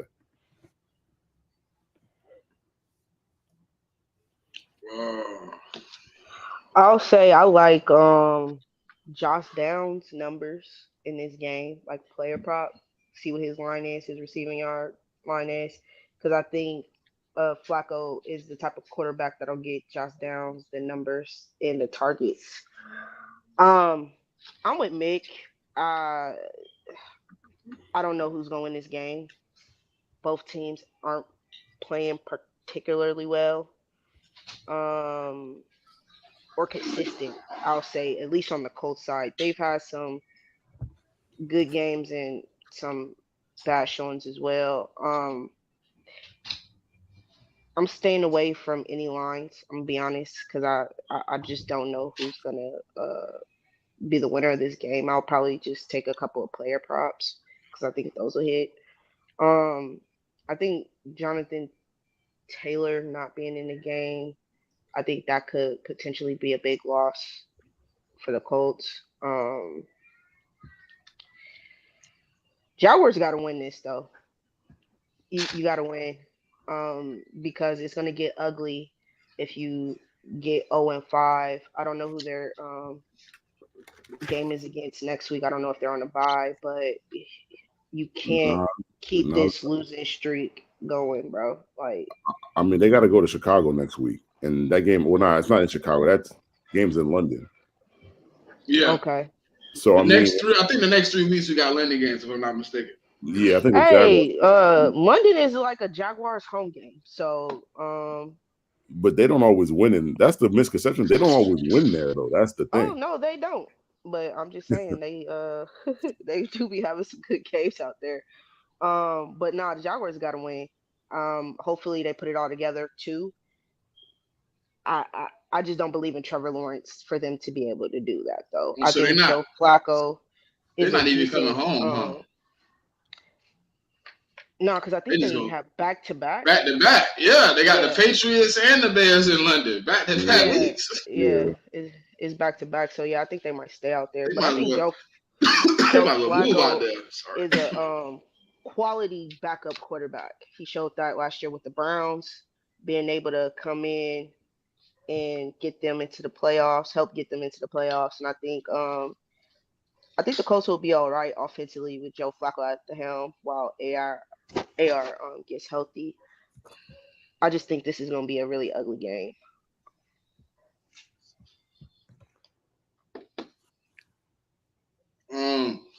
I think the Colts, I think they needed Anthony Richardson, man. I don't know if I pray for the young man to stay healthy. It seems like seems like the injuries piling up for him right now early in his career.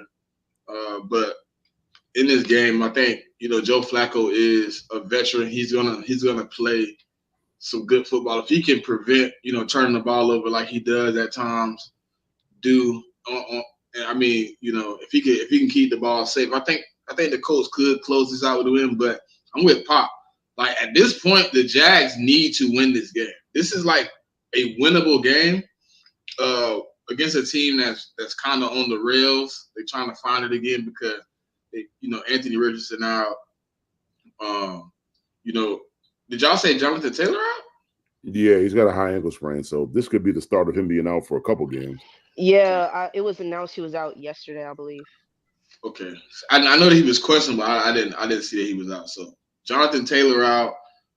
This is a team that's kind of on the rails, man, with injuries right now with some of their bigger stars on the offensive end of the football. So I think the Jags need to win this game, but my hope for the Jags right now is just figure it out. Press Taylor needs to be fired. I'm not even a Jags fan, but I'll get on the petition with y'all to fire that man. That man is a terrorist. That man is Osama bin Laden's grandson. I swear to you. So yeah, we can get him up out of there. But if y'all don't win this game, I think it's gonna be hard to keep Doug and Press in that building, man. It's gonna be hard.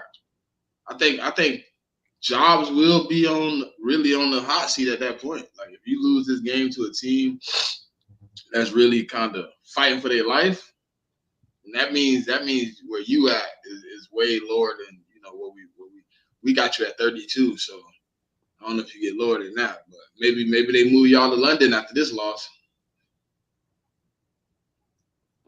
Go ahead, sir. I mean, I don't know. I mean, I'm gonna watch it because I'm gonna be up, but I'm not a. Oh no, this I'm not. ain't in London. This ain't in London. Oh yeah, that's right. That's Jets This a Vikings. 1:00 game. Yeah, Oh yeah, I'm definitely not watching this. Yeah, this a 1:00 game. This definitely not watching Yeah, that. I don't even know what to tell you. That's all. That's all I got for you. All right, so well, I don't know what you're gonna say about this one, then. I mean, Dolphins -1 versus Patriots over under 35.5. The Dolphins are the most unexciting team without Tua Tagovailoa in the NFL. Yeah, so I mean, this is my game, so I'll start. So Kyle Duggar is already. I mean, he's not out, but he's questionable. I don't think he's gonna play. And then they just ruled out Jabril Pepper. So our whole safety room, our whole starting safeties aren't even going to be playing in this game, which makes it even more difficult. But even saying all that, man, if my team does not win this game, I mean, there's a serious issue with the New England. Like, you should beat this team. Like, what I seen from them on Monday night, and they're coming off they got to come to New England off a short week. If you can't beat this team, I mean, I feel like my team should be like relegated to like a lower level or something. Like, 'cause they couldn't even score a touchdown last week. And so, and I get it, like the Titans have a good defense. But yeah, like they should win this game. I mean, like a lot of, the line started at -1 for the Patriots. People are betting heavy on the Dolphins. I don't know why. I mean, the Patriots aren't really a good team either, but for people to be, for you to be betting on Tyler Huntley is kind of crazy to me because I wouldn't even do that. This game should definitely go under. I don't see a whole bunch of points being scored in this game unless Jacoby Brissett becomes a new quarterback somehow. I don't see how he does. So I definitely under. And it's going to be a game that I don't really want to watch, but it's my team, so I'm forced to watch it. So yeah. I think the Pats should. I was going to say props. I mean, take Jacoby Brissett's under for his passing yards. He has not passed for over 200 yards the whole season. So I'm definitely take him. I think the line would be set at like 170 or something. Like I would definitely take the under on that. For sure, I'll probably take Ramondre's over on rushing. I think the Pats win this game. The Dolphins is just not a good team. They're not trusting Huntley to be your quarterback. That's a recipe for disaster. The Dolphins also just got hit with a big injury on their D line. Jalen Phillips, I believe he's out for the year. I think that's a big blow for the defensive side of the ball for the Dolphins. So I just don't think they're a healthy team right now. And I think the Patriots, even with like your starting safeties potentially being out, I still think your defense could be able to slow down the putrid offense the Dolphins are putting out there. I like the Patriots to win outright, and I would take the under on the points. I don't think either team is probably going to put up over like 20 points.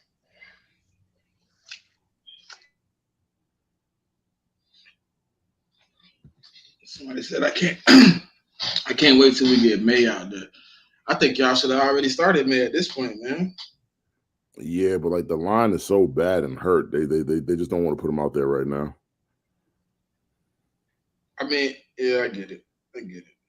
I mean, I Yeah. don't see why not, but they could just literally put him out. I mean, it's getting. I mean, everybody getting frustrated with Jacoby because when I do watch the all 22, there's wide receivers open. He doesn't see the field well, or he's just too conservative. He doesn't. The guys that are open, there's a reason why they're frustrated and doing all that is because they're open. So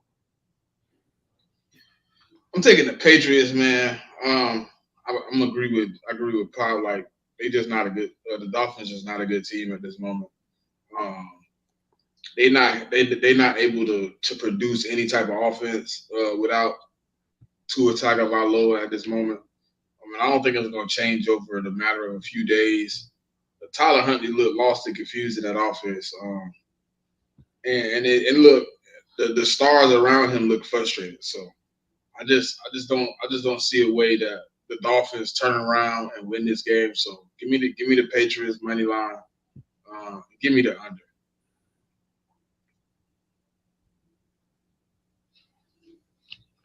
Certified? Oh, I ain't comment on this. No, I you ain't. probably didn't. No, you ain't. I mean, the Patriots should win this shit. They got the ability to take the ball away from Miami. Um, Miami's defense is up front is kind of boo boo. Yeah, I think the Patriots should win this game easily. To be honest with you, they played us pretty good. I don't think that they're not going to build on that. I'm not saying that they are, thinking about moral victories or whatever, but uh, I mean they played pretty good. And Miami isn't playing good football right now, so I would definitely take that +1. Shit, I'll take a +2 on that.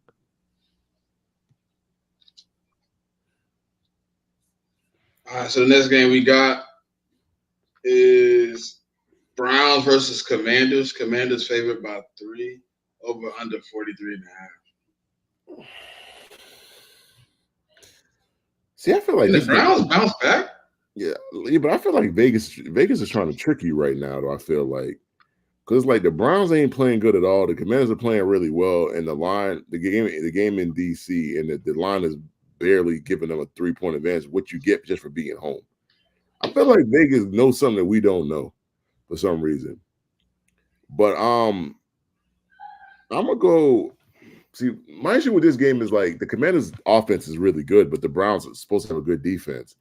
And I think at some point the Browns defense is going to snap out of it.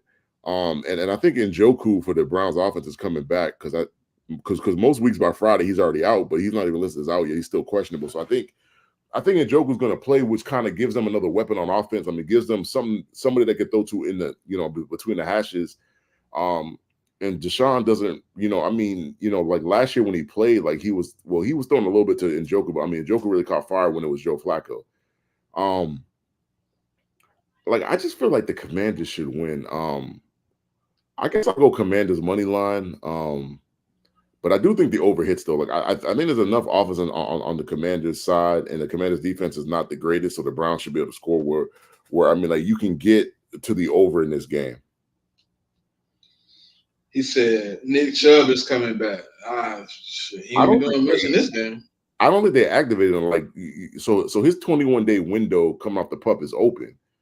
But I don't think Yeah, that they is opened him, but I don't think he's gonna be back for at least another couple weeks. I think he cleared to start practicing now. Um, but yeah, I don't think Chubb is gonna be playing in this. But I think the issues are more than just a running back. Like their line is really hurt too. Like that's why they haven't really been able to run the ball that much. That's why Deshaun taking the beat in the pocket. So Um, yeah, like Mick said, this is a tricky game because I could see the Commanders offensively being as explosive and productive as they have been, but to Mick's point, the Browns defense is gonna show. I think they should be showing up in this game. I think they have something to prove. They haven't particularly been this dominant defense that I was told that they were. So, but I do think this is a game that we'll probably see better production on the defensive side of the ball for the Browns. Even with Njoku coming back, just offensively, I don't like Deshaun Watson. I think he played a little better last week, but that's not saying much considering what he's been doing. He just hasn't been good. Texas A&M is putting foot to ass right now on Missouri. Yeah. This is kind of. I mean, This it's is still a Missouri team that was in the dog fight with Vanderbilt. I mean, my thing was like with Missouri, like they had a touchdown that was called back because like a holding that really hurt them though, because if that don't get called back, it's 10-7, like the game different. So Yeah, big simple. I agree. I think y'all D line they gotta be that D line gotta be the dominant force that they have been the last couple of weeks. I think that gotta carry over into this game. I think y'all have to be disruptive. I think y'all have to get Deshaun out of any type of timing that he has. I'll say this: I do think the Commanders will win, just because I think they're the better team coming into this game. I'll also probably lean towards taking the over because I think between the two teams they could potentially score 24 points apiece. So I'll take the over. But I do like the Commanders coming into this, but we'll see what the Browns give us. I think this could be a really good game, or it could be another blowout for the Commanders.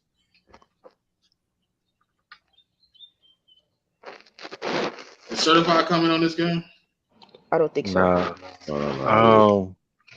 I want to say so. I like Jaden Daniels. He's so far, man. He looks pretty good, man. He's thrown across the middle accurately.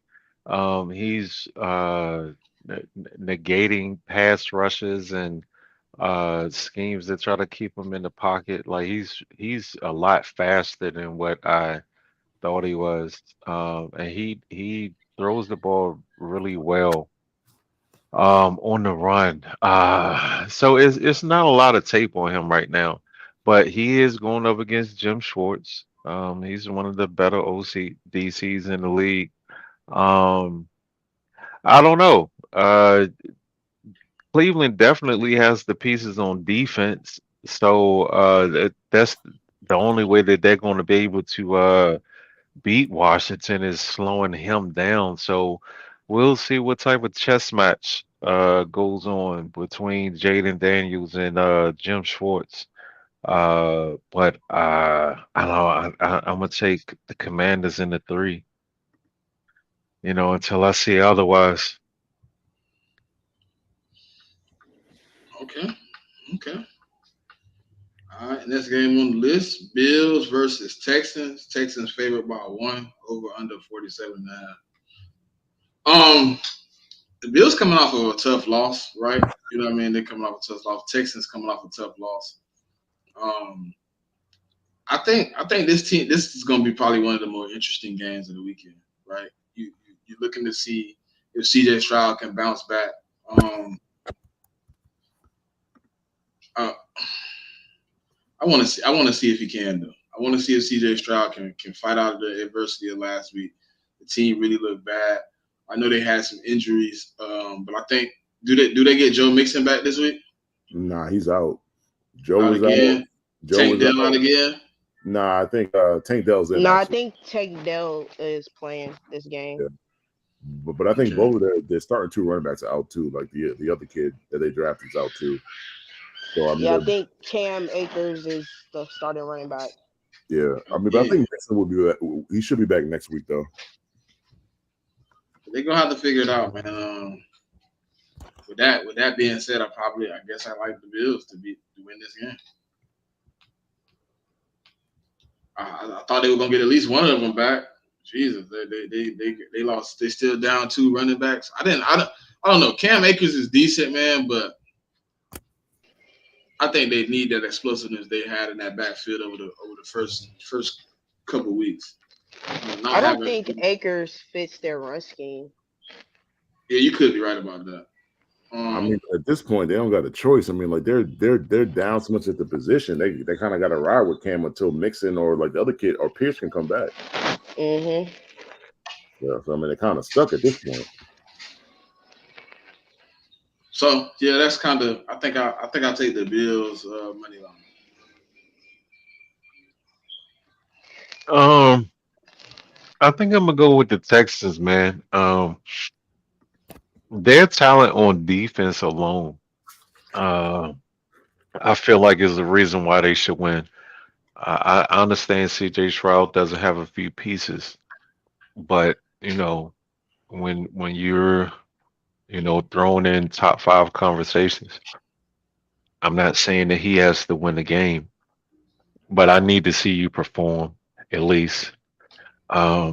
I think they're gonna have to win this game on defense. I think Houston's defense is talented enough to give Buffalo's offense troubles, and Houston is uh, more than enough talented to give Buffalo problems on defense.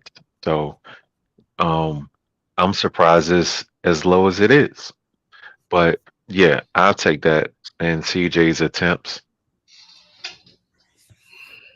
I mean, to me, when the line is this, like, we had a line like this on the Dolphins page. When the line is this low, man, you're pretty much just betting on who's going to win the game. Like when it's under 2, that's pretty much what you're betting on. So this game is tough, man, because like both teams got injuries. Like, so I mean, the Bills got one of their wide receivers is out. I think like Ed Oliver had a hamstring issue in practice on Thursday, so he's out too.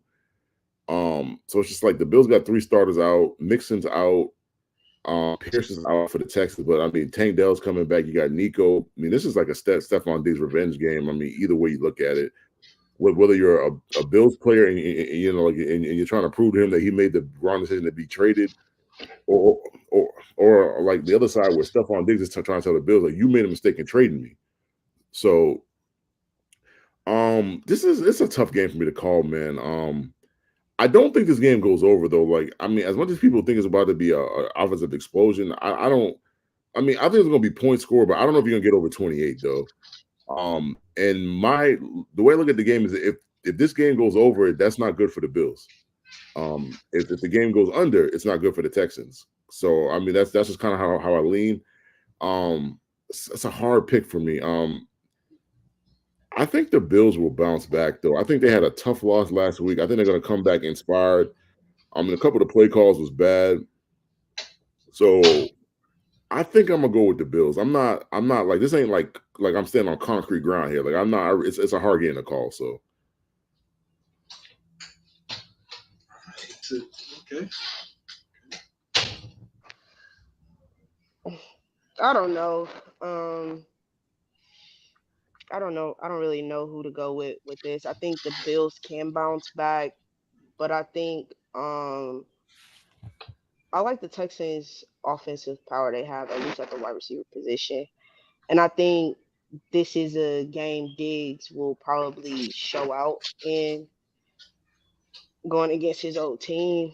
And I think he'll get more production out of him than I think we have been, honestly, the last few games. So I think Diggs will show up. I like Tank Dell being back for him. I think Nico Collins has been playing out of his mind so far this season. And I also like the defensive scheme that's over there as well. So I'll probably take the under on points. I don't know who's gonna win this though. I think it's pretty even that one of these teams could. I just don't know who would be the favorite for me.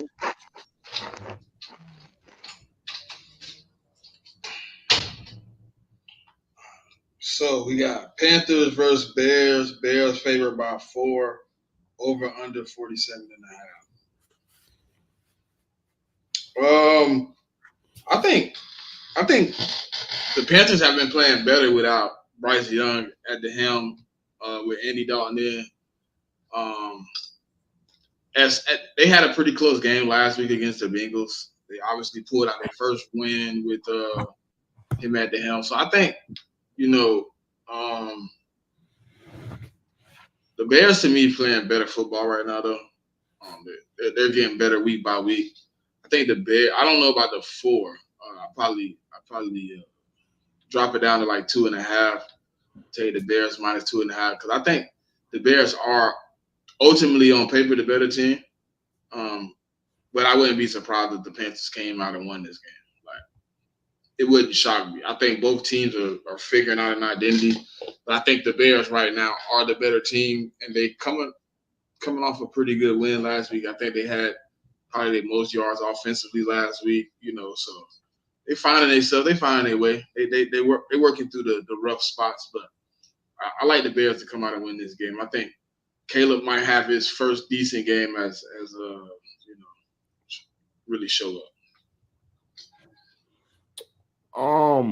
I like the Bears in this game, man. It's hard to pick the Panthers any week, man. I'm gonna be honest. Like, they're not. I mean, they're starting to play much harder, but I just think the Bears' defense is gonna stifle their offense. The Bears got one of the better defenses in the league. The corner play is really good, and they pretty much stopped the run for the most part. It's just whether Caleb's offensive line give him enough time to make plays and to block for the backs as well. I mean, like that's my major thing. But I do think they'll cover the 4. Like, I mean, it's in Chicago. I mean, there's no reason why the Bears shouldn't win this game. The over the under, I'd probably go under though because the Bears defense is so good at that they're going to stifle the Carolina offense, and I just don't trust the Bears to be able to score those kind of points to get to the over. In my opinion, unless the Bears defense scores touchdowns in this game.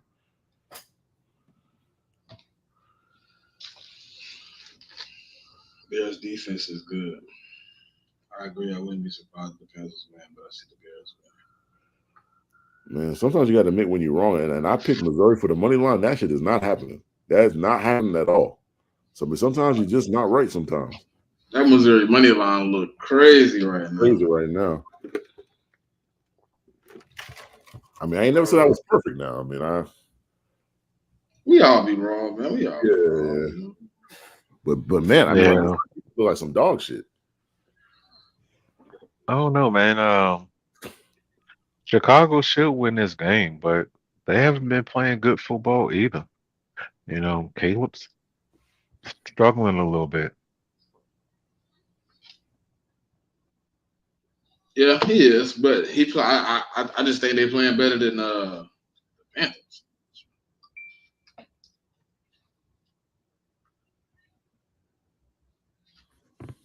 Bears been bad, but the Panthers been worse. That's what I'm saying. I mean, like, at least the Bears can lean on the defense. The defense, I mean, you think about, like, before the Texans got hurt, that's one of the most high-powered offenses. And I don't think they gave up more than 24 points in that game, if I'm remembering right. Yeah, I mean, the Bears only gave up 19 points to that offense when Mixon played and they were healthy. So, I mean, that does say a lot.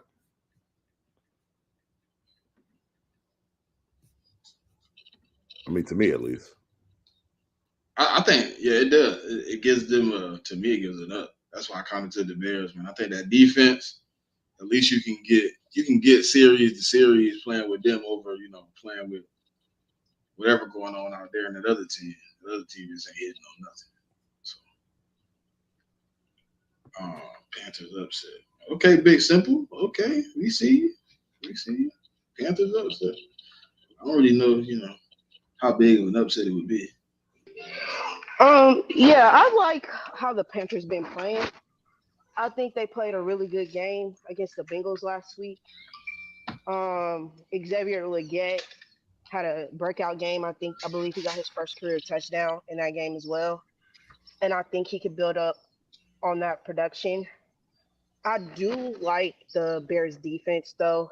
They've been pretty stifling, dominant, especially that front seven. They've been creating pressures, getting after the quarterbacks, disruptive in the run game as well, and also like the back end of their defense. Um,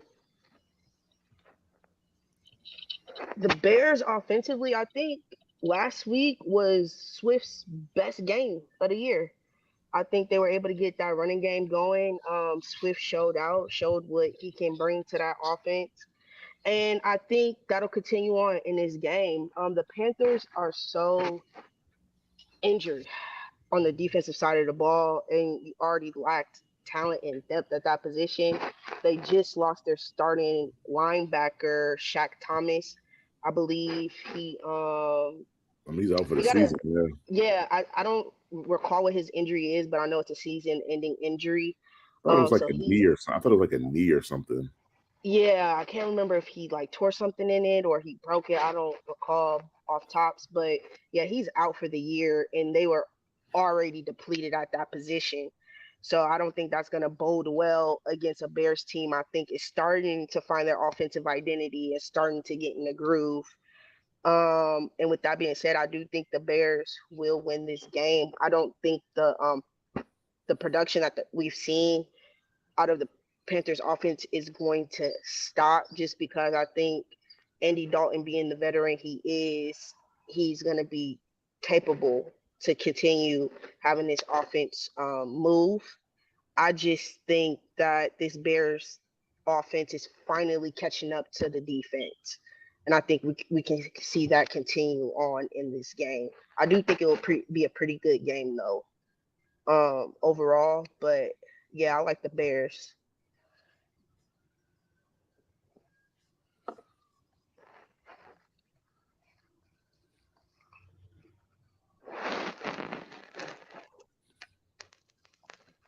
Man, it's 24-0 in that Texas A&M is taking them boys to the woodshed right now. To the woodshed. It's looking real ugly.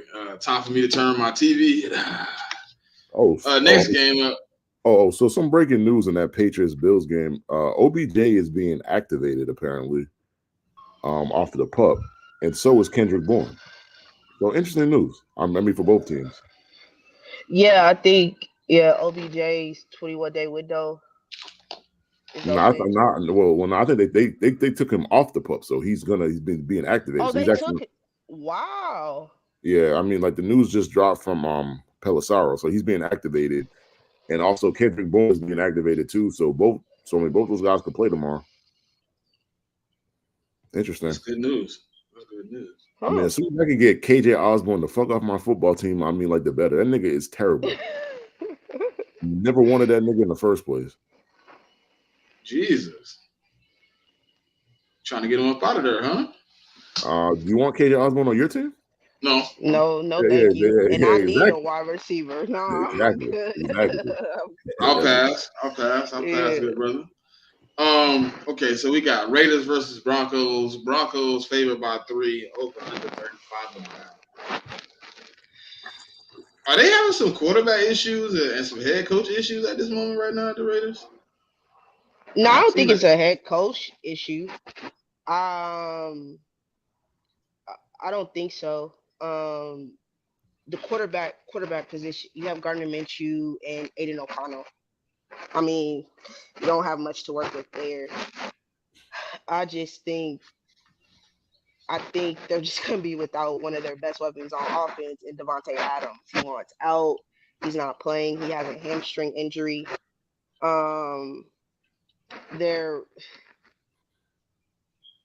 I think Matson got elevated to running back 1 now, so I think he's been showing more production in the run game than Zamir White, who was the presumed running back 1, who they drafted a few years back.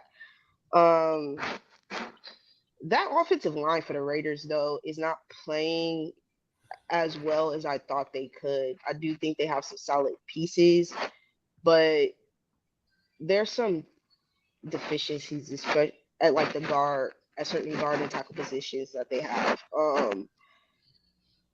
And being without Devontae Adams, who can kind of be like the attention of the defense can be on him, and you can be able to work the ball with Bowers and Myers that is over there. I think that's going to be a blow for the offense. for the Raiders. And the way the Broncos have been playing, you get an upset win in Tampa. You get an upset win at Jets home game. It's a home game for the Jets, and you go in there and you stifle that offense that's been putting up 20 points, that's been playing pretty well, and you stifle them, hold them to 9, and you beat them by 1. I think what Sean Payton has been doing with Bo Nix has been a phenomenal job. I wasn't particularly high on Bo Nix coming out of the draft, but what Sean Payton has been able to do in creating a scheme that fits him, I think that's working well. And I think the defense production, I think that's going to carry over into this game. And I like the Broncos to win. I just think that there's too much discord going on with the Raiders team, specifically on the offensive side of the ball. I don't know if they can be a cohesive unit. And I like what the Broncos have been doing over the last 2 weeks. And I think that production is going to carry over into this game.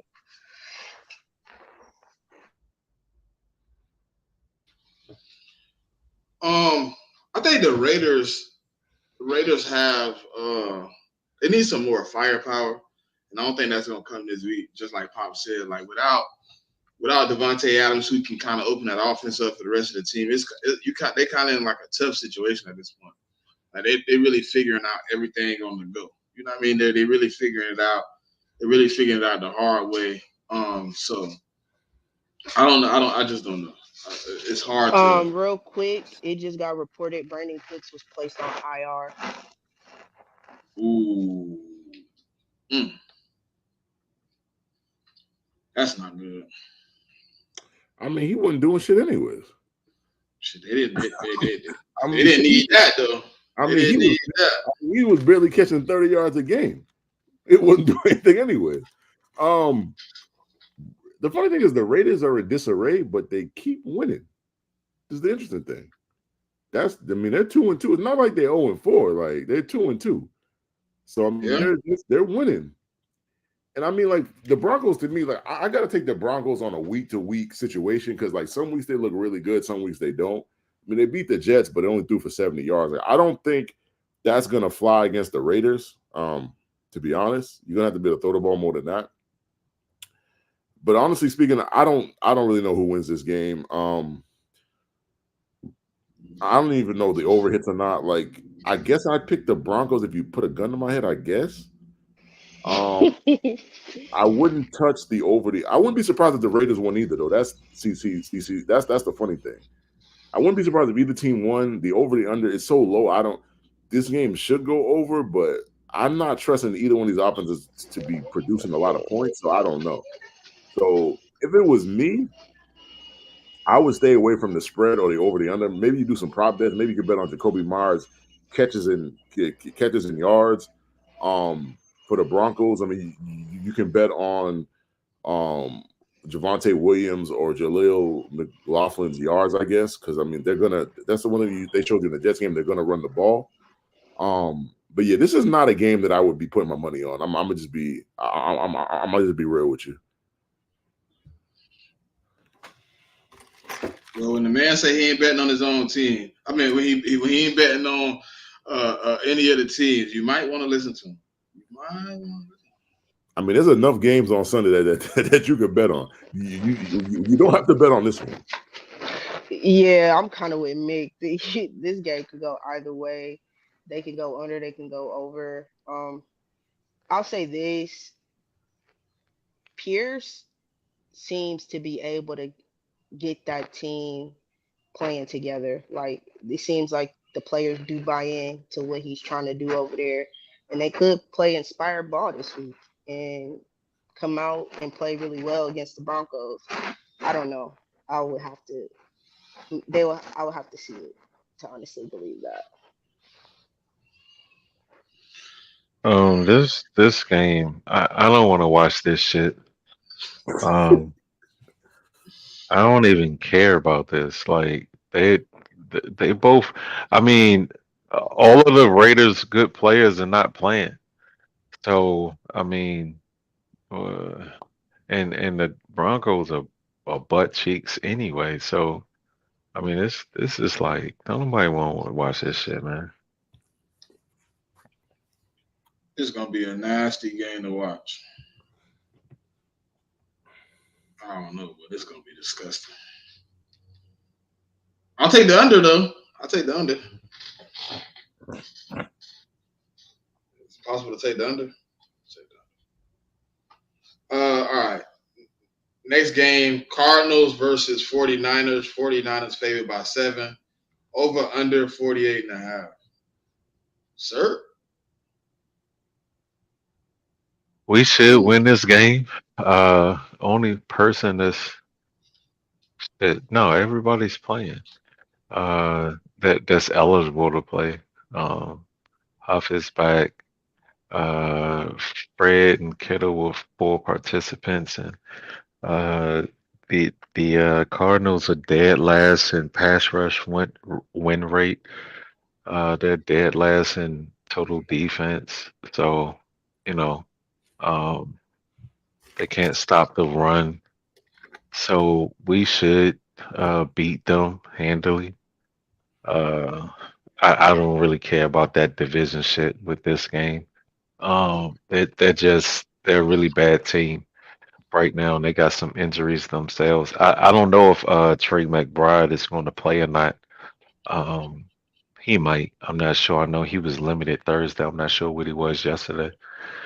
But even still, we shouldn't have any issues with the Cardinals, but we probably will. I think we cover. He said we shouldn't have problems with the Cardinals, but we probably will.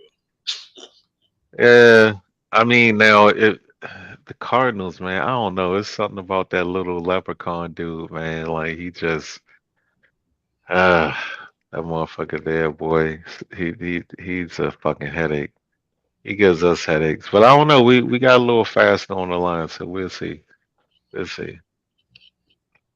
Especially if D Winters is going to get the snaps that I think he's going to get. Um, I like dude. He's like a heat-seeking fucking missile, man. I like that boy.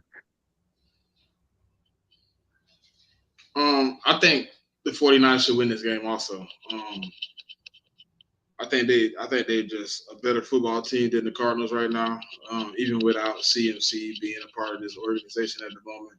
I think Mason has been doing a fantastic job as a step in right now for a starter like CMC holding his own. And I think they get back in their groove this week as an offense. I don't know when Brandon Ayuk is going to ever get back in his groove, but right now that dude there is disappointing as hell.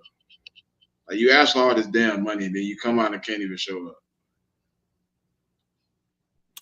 I'm gonna go with certified. Like I think they should be able to cover the touchdown spread.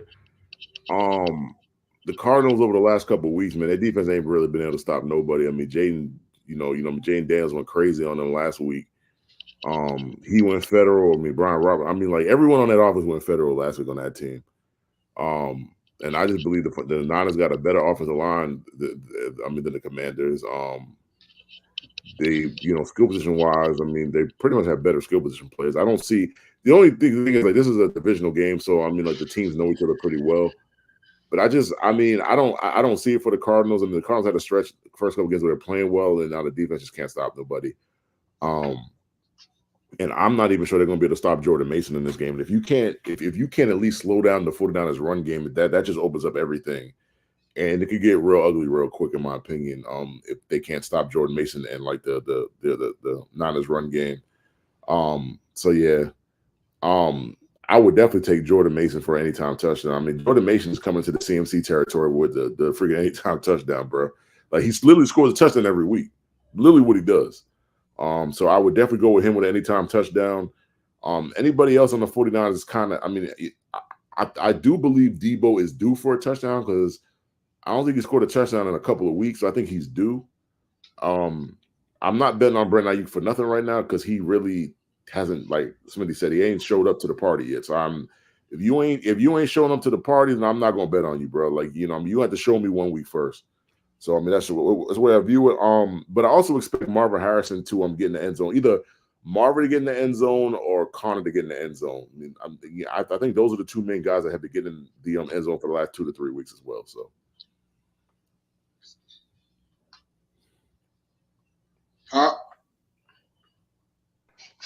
Yeah, the defense for the Cardinals hasn't been playing up to the standard I thought they could play.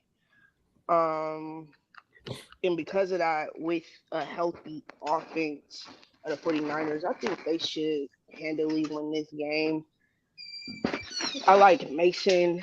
I like what the production he's been doing. I think Brock Purdy's been playing pretty well as well. And then having Debo back, I think that's a big boost. And Kittle, I think that's a big boost for that offense. Yeah, I think the 49ers should just handily win this game. I don't see a path to victory for the Cardinals for real.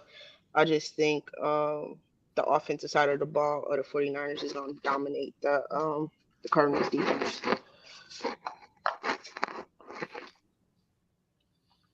All right. So we got Packers -3 versus Rams over under 48.5. The Rams is probably the most in the worst situation right now. Like Pop was talking about earlier, like 5 missing offensive pieces, like starters. It's just a hard situation to be in. Give me the Packers, man, for the win.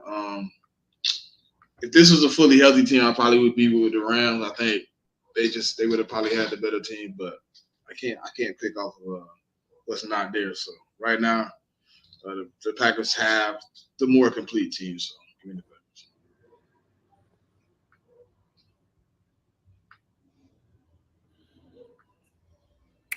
Yeah, I'm gonna go Packers -3. I mean the Rams was too injured on the offensive line, and the Packers got a good defense this year. I mean, like they can get after the quarterback. I mean, like the safety has. I think he's got an interception almost every game. The safety that they got from the Giants, McKinney.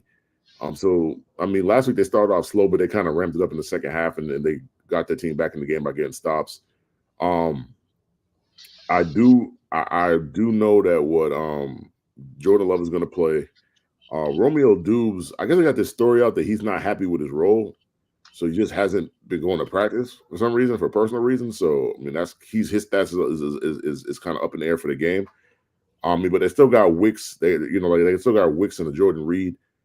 And the other kid, Watson, is out with a high ankle sprain. I just don't think they're gonna have issue, moving the ball up and down the field. It's just trying to limit Jordan Love's turnovers. I think that's the major issue. If he could just not throw picks and fumble the ball, because I mean, I think he had 2 or 3 picks last week, and his first game against the Eagles, he had a couple turnovers as well. So he's kind of got to work on limiting those turnovers. But I mean, the Packers should, they should win this game. I don't think they should have too much issue with it.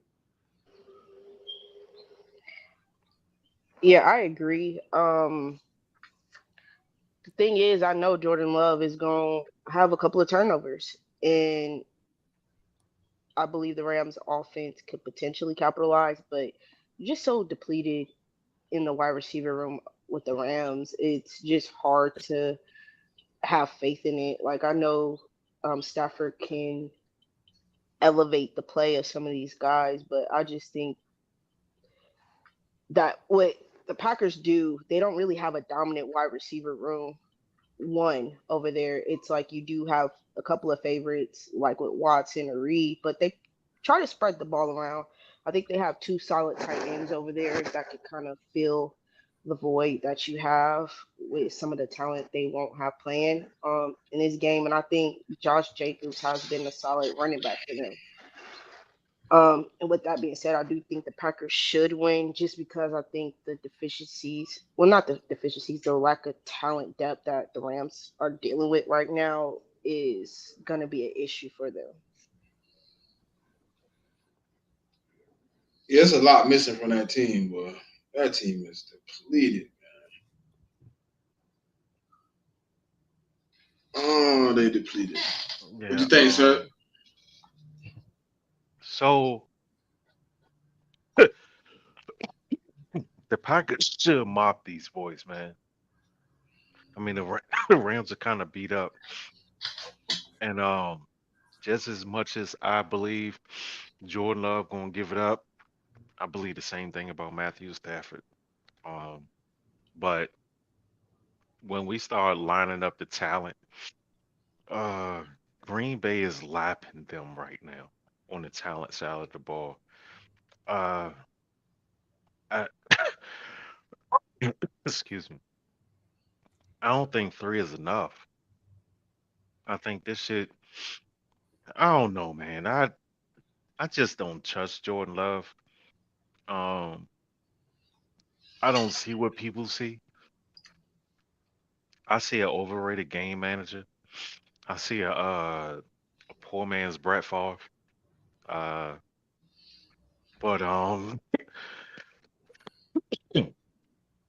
the Packers should win this game. But I don't trust these motherfuckers. I'll take the Rams plus three, to be honest with you. Ooh wee. Did he say Rams plus What? three? What? Yeah, it's Well, never I'll true. say this It is though. true.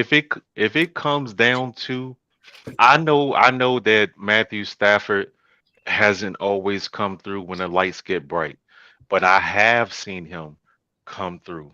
Um, just a, when the lights get really, really bright, man, I feel like Jordan Love pisses his pants every time, but he looks the part, like he can make these fantastic throws on the run and just launch the ball with the flick of a wrist.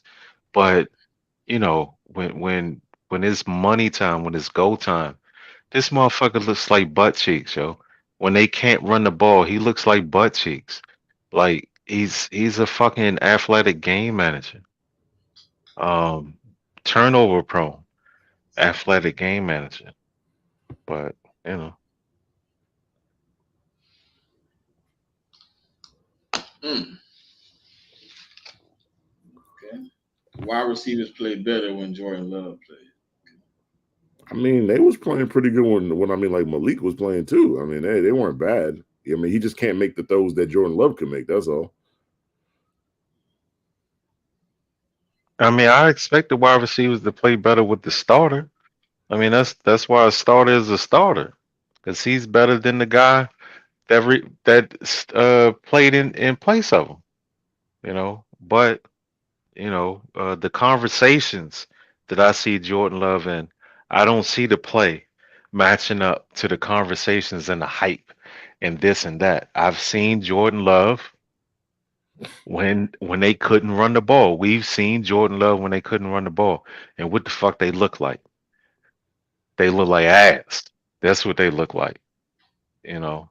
So I just expect a motherfucker that has the biggest QB salary in NFL history and somebody that I keep hearing is ascending in the top five to be something more than a run dependent quarterback. That this shit just not lining up for me.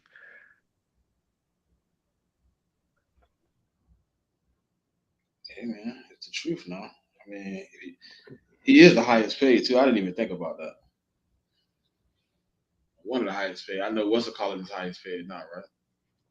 Yeah, I think he's like one of the top 3 or 4 quarterbacks right now, and per year average. When it comes to that, I mean, yeah, you got to show up, man. You're gonna get the money. You also gotta give me the I stats and the wins. show me some game changer shit, bro. You feel me? Make like when it's go time, make them throws. Stop throwing no fucking picks. Cause a stupid ass pick is what ended his season. That's a fact. I don't know who the fuck. I don't know. Maybe he was throwing the ball to Greenlaw. I don't know. But he sure the fuck wasn't throwing it to nobody in the Green Bay uniform. For you to say he was throwing the green laws, crazy. Bro, he threw that shit into quadruple coverage off his back foot. I'm not sure who the fuck he thought he was throwing. Maybe he thought he was throwing it to fucking Calvin Johnson or some shit. I don't know. I don't know what the fuck he was thinking, but yeah, his guy didn't have a chance of catching that ball. And that's I forgot he lost to y'all in the Said, look at him versus y'all. When it, Green Bay wasn't doing shit until they got the run game going, and that was late in the third. and then they told him to throw it one more time, put it up there. And what do you do? Throw a Pick. fucking pick. So I keep telling, I was like, bro, put Green Bay in the position where they have to pass the ball, and Jordan Love gonna get that shit up, dog. I promise you, he will.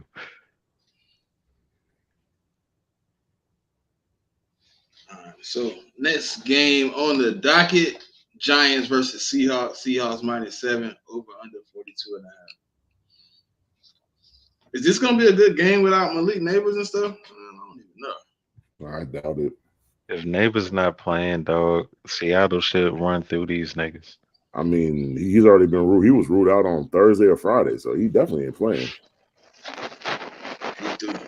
Yeah, yeah. They announced he's still in concussion protocol, so he's not going to play. Oh shit. Yeah, that was a Well, nasty hit. he put his. I mean, he put his own head in the ground. I thought that should have been a better throw, but I mean, the throw but wasn't bad. I mean, he was on the sideline trying to, tap his toes down while he caught it. He just landed right on his head. It's really more unfortunate than anything else. yeah. Wish he could have put his hands out the brace for that. Yeah, I think it was some freak shit because it was like the DB kind of like landed on him, but I mean I see DBs land on guys all the time because they trying to tackle them, but it was like most of his body weight was on his back. You know what I'm saying? So when he went into the turf head first, it wasn't just his body weight; it was the dude on his back too. And yeah, I hope he's all right, man. Because the one game that I did see him playing, oh man, he was cooking the fuck out of the Cowboys.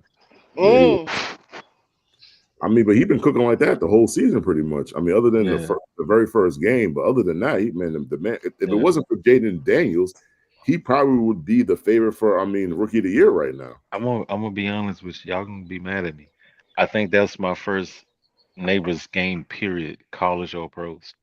I don't recall ever watching him play football. Man, you're tripping. Because Yeah, in I college, know. boy, I he know. was I'm killing sorry. it at I freaking well, know. to LSU. Yeah, be yeah. fair, you admitted you haven't really been watching college football, so that's understandable. But Yeah. man, like he was killing So it at so freaking LSU. so when okay, so like for instance, a while back when I was like Cam Ward, when I saw him, who was that he played? Was it North Carolina State, NC State? Who was Oh, that you they talking about played this year? last week? Or a Last Virginia week Tech. before? Virginia. Virginia Tech, yeah. I was like, man, I wasn't impressed. My first game seeing Malik Neighbors, I was fucking impressed. I'm like, yo, he got the whole secondary in a fucking blender, man. Like Yeah, he's like these niggas is really out there like spinning around in circles and shit, like trying to keep up with him. It got so bad that their number one guy was like, I gotta cover him myself. And then he got cooked. yeah. I mean, This the might niggas. be He was homerism, but I thought dogging he was the digs. best wide receiver in his draft class, and that could just be LSU bias. But yeah, he liked that for real. But I Yeah, was he telling Um, was people that he was summertime that. dogging digs. But I was telling people, everybody was just saying that Marvin Harrison is going to be the best receiver in this class. I've been saying it. I'm like, I never saw it as that clear cut. I never did, and I still don't today. I mean, it's not, to me, it's just not clear cut. Like, I don't really know what Rome is because the state of the Bears offensive line and Caleb not having enough time to stay in the pocket and throw. So I don't really know what Rome is yet. But I mean, I was saying, man, there's a chance that Neighbors could be better than Marvin. Like, I've been saying that because I watched Neighbors at LSU. Like, Neighbors is a very explosive guy that can route you up. That's a very dangerous combination. So yeah, but I think listen, I think the Seahawks should dominate in this game. Yeah, The Giants weren't particularly offensively good, even with Neighbors. I think Neighbors was the best part of their offense. Um, he's not there. I don't think Devin Singletary is playing in this game either. Nah, he's hurt too. Um, I mean, so it's Tracy. yeah, Yeah, I mean, yeah. Ricky got out of Vanderbilt, I believe. Yeah. Uh, yeah. So like the Giants are kind of depleted on the offensive side of the ball, and Slayton and you have Slayton, Hyatt, and Wandale over there. They cool, but they not neighbors, And I don't even think they use Hyatt correctly with the Giants. I just think this is a get right game for the Seahawks. I don't think they played particularly well against the Lions. Like I don't think the score that you saw at the end of the game is indicative to how that game really went. With the Lions, I think the Lions had a very dominating performance in that game, and I think this is a game the Seahawks can kind of get back on track with. I just think, yeah, this Giants team is just not good. Yeah, they definitely not good, and I don't think it's gonna be any competition of a game without Neighbors on that field, man. He's the best thing they got. I know they got some other guys that can get a little bit of the work done, but nothing close to what Neighbors got, man. It's gonna be an onslaught. Next game we got is Cowboys versus Steelers. Steelers favored by 2.5, over under 43.5. Whew. I don't think this game's that hard to call at all. I mean, like, give me the Cowboys minus the 2.5. I mean, not the Cowboys. Steelers. I'm tripping. I'm not picking the Cowboys. I ain't crazy. Yeah, and I just misspoke there for a second. Give me the Steelers minus 2.5. Cowboys can't stop the run. The Steelers are going to run the ball, so you're going to have to be able to try to stop them. And I just don't think the Cowboys, the injuries they have, I don't think Mike is playing. Lawrence is they put him on IR, so he's not playing. So they ain't really got no edge rushers, man. Yeah. To be honest, they don't have no edge rushers. Your team already had an issue stopping the run, so now you're going against the Steelers with that's going to have Najee, and I'm not sure. I think Jalen Warren has been marked as out already, so it's just pretty much Najee. Yeah, Warren's out. So it's just Najee, and I mean Najee, he ain't the fastest guy, but he's going to pound you and pound you and pound you. Pause. I had to put a pause in that. Shit was kind of crazy. Yeah, he was getting a little carried away, but go ahead.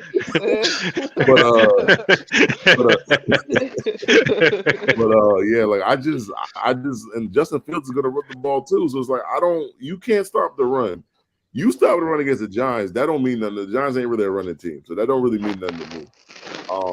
So you have to stop the run, and then you have to contend with the Steelers defense. I mean, good luck contending with that defense. The bad thing for the Cowboys is the Steelers had a bad week last week. Well, I mean, they shot up the Indy, and like the defense didn't play that great. So I can almost promise you that that Steelers defense is gonna play much better at home this week. So yeah, give me the Steelers minus the 2.5. The game should go over. I'm not willing to put my money on that. But the one thing I would bet for a CD anytime touchdown, and I would bet for a Najee Harris touchdown. Either Najee or Justin Fields will score a touchdown in this game. I agree. I just think that the Cowboys' inability to stop the run and their inability to actually have a run game is going to be an issue. Yeah. Like, here's the thing. CD's going to get his, but that's it.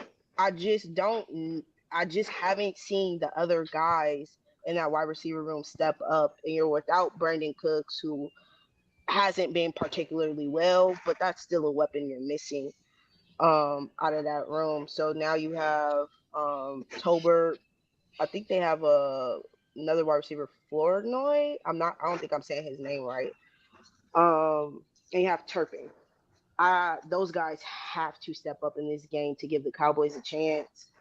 But I just think that the defense of the Steelers is gonna have a bounce back game. I think they're gonna be playing with their hair on fire. I think they're gonna have a dominating performance, and I think Najee Harris, I think he's gonna have a good game. And Justin Fields has been playing pretty well. He's been doing what the Steelers need him to do, and I think with him and Najee running the ball, I think they'll have success. and they'll be able to put up points. And I think the Steelers will win this game. It's just right now, like the Cowboys are just in disarray, especially having the injuries they do on the D line. I think those are going to be big losses for them in this game. I think that um I think the Steelers might come in here and punch on these boys a little bit. Uh Dallas just, you know, um they're just a team with a few pieces, and the two of those pieces are gone. It's pretty much Lawrence, Dak, and CD. So I definitely like CD's numbers, his attempts, where his catches, yards. Um, I don't know about anytime touchdown. I'm not sure. Uh, my boy, Watt should go crazy on them in this game. Najee should hit his attempts as well. I got more faith in Najee anytime touchdown than CD on this one. Oddly enough, but um, yeah, man, I just don't see how. I definitely take that 2.5 for sure. I tease that up to 3. I don't think this going to be particularly close. They should be on Dak's neck, pretty much from whistle to whistle. Uh, I don't know, man. I think Dak might have a really bad day, but we'll see. Well, night. Oh, and the news just dropped that AR has been downgraded to doubtful, so he's probably not going to play. Yeah, we kind of figured that already. Yeah. He's kind of already there with it. I mean, pretty much in the NFL. I mean, like when you doubtful, You out. You. I mean, the chance that you're gonna play is slim to none. Yeah. What's his injury? No, it's got a hip injury. It was a hip. He got hurt. They took him out the game, went back in, and then he his hip got hurt real bad. Oh, when he slid, right? Then he slid and then his hip. Yeah. Okay. Yeah. So that's when Flacco ended up just staying in the game. That sucks for him, man, because he need all the reps right now. Yeah, it's just. I mean, he just can't stay healthy at this point, so he just gotta. I mean, yeah. Figure that out. I guess I don't know. Yeah, and this is around the same time. What last season? What he went out game 4. Yeah, I mean, only difference was that was season. That was like season ending. Like this one is not. It's not as bad. It's just he just got to sit out this week probably. But I said it earlier in the show. We were talking about the Colts game. Like I think the Colts offense was going to work better with Joe Flacco. Joe Flacco can make all the throws, and I don't think. I mean, an AR, short to medium, passing or I mean, like intermediate. I don't. He's not that good at those throws. Where Joe Flacco can make those throws. I agree. I think AR was a raw product coming out of Florida, and I think he's still a raw product now. It's unfortunate that he hasn't been able to stay healthy for real, but I think he needs more development. I just don't think he's at the level of play that they need from him at the moment. That's definitely true. That's why I said I think he needed all the reps right now. Like he need to figure it out. He need to be on the field. Like you being hurt just ain't helping your case. You're not able to build games. You're not able to build chemistry. Seems like he need to be on the field as much as possible. But I do got in this game right here, I do got the Steelers pulling it off. I think the Steelers playing a team without a run game is beneficial to them, and they're gonna play a team that can't get the run going in the Cowboys. I don't know if they're gonna find a run game against this defense here this week, and I'm with y'all. I think Watt gonna go crazy. He should have a hell of a game, especially seeing that the tackle is one of those tackles is a rookie. I'm pretty sure he gonna switch over there a few times just to get the matchup that he. Yeah, but I was talking with Steelers fan a couple weeks ago. They said that TJ Watt, they don't move him around. He stays on the same side as the right tackle all the time. They don't move him around. So Yeah, and I think Hightower might be out this game for the Steelers because he's the one that will probably be going up against the rookie tackle that's playing on the left. yeah, he's definitely out. So I mean that does help the Cowboys a little bit at least, but I mean TJ Watt is going to terrorize they freaking right tackle though. So who's the right tackle? Is it Tyron? No, you're not talking about Tyler Smith. I mean, Tyler Smith played for the Jets. Tyler Smith. Oh, Okay. Tyler Smith. Oh, man. I'm not sure. I mean, even if it is, TJ Watt is one of the best edge rushers in the game. So I don't care who your right tackle is. He's gonna take advantage of your right tackle. I mean, unless you're like the Chargers and it's either Alt or Slater's your right tackle. That's the only scenario where you might be okay. Maybe. I'll be okay. I'm not scared. Isn't Lane Johnson hurt? He back. Yeah, but I mean, he just didn't play last week, right? He had a concussion. It wasn't like he had like a major injury. And when do y'all play? When do y'all play them? Week 10, I think, if I'm not mistaken. Week 10, 11. Oh, y'all should be healthy by then. Yeah, we good. I think we back to health. Now, if we gonna be competent on the field, that's a different. That's a different scenario. Can't answer that question. If we play the Browns next to it, that's gonna be fun. That's gonna be fun. We've played them we played them like week 14. Oh yeah, y'all should be good. Yeah, that's if we ain't good at that point, then both y'all wide receivers should be back by then. I think AJ probably comes back next week. Smitty probably comes back as well. So both of them been cleared already. Yeah, so, yeah, y'all should be good. Barring any other injuries happen in the season. Jesus Christ. All right, so we got Monday Night Football. Saints versus Chiefs. Chiefs favored by 5.5. Over under 43.5. Pop. Talk to me. I don't know. I need to see what the injury report is for the team. There's a couple of limited players, so I need to see what the scouting report, what the injury report that's going to drop today is going to be. I'll say this, even with the injuries, yeah, we lost our last 2 games, but my defense has been playing pretty well. Overall, the offensive side of the ball, though, I'm seeing that with Taysom not being out, Kubiak is not making the proper adjustments. I'm seeing that being the issue over the last 2 games. It seems like it's Taysom or bust when I think it should. The offense, there's enough weapons for you to create more mismatches using the other tight ends we have in Juwan and Foster a little bit more in the pass game. And you don't. AK is playing with broken ribs right now. I don't know if he's going to be a full go. I don't know if Taysom is going to be in this game. He fractured his ribs in the Falcon game. So I don't know if he's playing. I'm missing 3 interior O-linemen.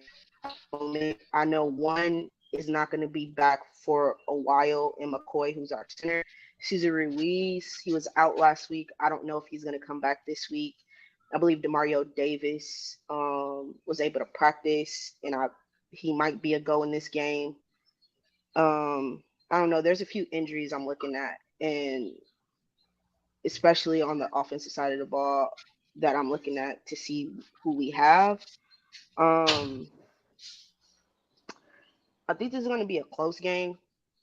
just because that scene tends to be the games that Chiefs have been having. They haven't really had any dominant performances on the offensive side. I think the defense has really stepped up for them in their last few games. I think that side of the ball has been carrying the offense. And Rasheed Rice being out, I think that's a blow to the offense because I think he was really being worked in more into the offensive scheme to allow Kelsey, you know, to take a step back and play Kelsey's game. You know, he's a little older, you know, get him some reps in, but like really save him towards a potential postseason run that the Chiefs are aiming for. So I think Rasheed Rice being out can hurt. I think Worthy is going to get an increase in touches for them. I think Hunt played pretty well for them last week, and I think he's going to get an increase in production. I'll say this. I do think this being a home game for the Chiefs, I'm going to give them the edge in this game. I just have too many inconsistencies. And my cornerback too, Paulson Adebo, has been some buns. I don't care he got 2 interceptions. I don't care how many pass breakups he has. Dude has 6 pass interference calls against him.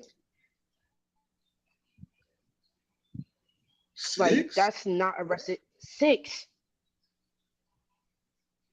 God. And he's led up the most touchdowns as well in my secondary. So yeah, okay, he had 2 interceptions and a couple of PBUs, but you're giving up the most yards by yourself and you're giving up the most touchdowns and you're having the most interference calls against you because you're playing off the ball, you're allowing wide receivers to get free releases, and you're taking poor angles and your tackling is trash. So yeah, I think the Chiefs will be able to take advantage of that, especially how they like to run their scheme. And I think, yeah, I like the Chiefs in this game. I don't think I don't think it's gonna be a blowout, but you know, I just don't know what this Saints team is gonna give me for real. True. True. Hey, as much as I want to be a part of CHA and just, pick against them boys, I guess I'm gonna have to, ride with Pop on this one. I think it's gonna be a close game though. But I do think the Chiefs are gonna be able to just put together enough of an offense to kind of move the ball, kind of reposition themselves and come out with a dub. I don't know about the 5.5. I think it's gonna be a field goal win. So if I was taking these points, I would take Chiefs minus 2.5, right? 2.5. I just don't see them beating them outright. Well, this is where I disagree with y'all. I think it's a good spot for the Saints actually, because they're coming off losing 2 in a row. They looked superhuman the first 2 games. Now they look really, I don't say really bad, but they've looked worse the last 2 games. I think the Chiefs have kind of, without Pacheco and without what's the name, CEH, they don't really have a running game. So they kind of Clyde Edwards-Helaire. Yeah, he's still on the pup. They ain't activated him yet. So I just think they've turned themselves into a one-dimensional team. And even though the Saints have lost, the Saints still have a good defense. So I mean, like the Chiefs might try to run the ball a little bit, but they're not going to be able to really run it that well, I don't think. And then you put it on Mahomes' shoulders, and Mahomes has really not played that well this year. So unless he turns around in this game, without having Rice, you pretty much got Kelsey, and you got the kid that they drafted out of Texas. Like that's what they have. They don't. Like they have Watson and like a whole bunch of other like second and third and fourth wide receivers and tight ends or whatever. But they don't have anything. Besides those 2 guys I named, those are the only 2 guys that really make me feel threatened. And I think I said this earlier in the space. I mean, the one thing that concerns me about picking the Saints to win this game is that it's the coach and the quarterback. I don't like Derek Carr. I've never liked Derek Carr. I don't believe in Derek Carr, I've been saying that since the day he got into the league. I just don't believe in him. And then I don't believe in Dennis Allen. and that's kind of tough for me to go with them going against Andy Reid and going against the DC for the Chiefs. It's tough, but I just feel like the Chiefs haven't really played their best. And if they continue to play like this, I think they can be had. And I think they can be had in this game. So that's why I think the Saints could possibly win this game.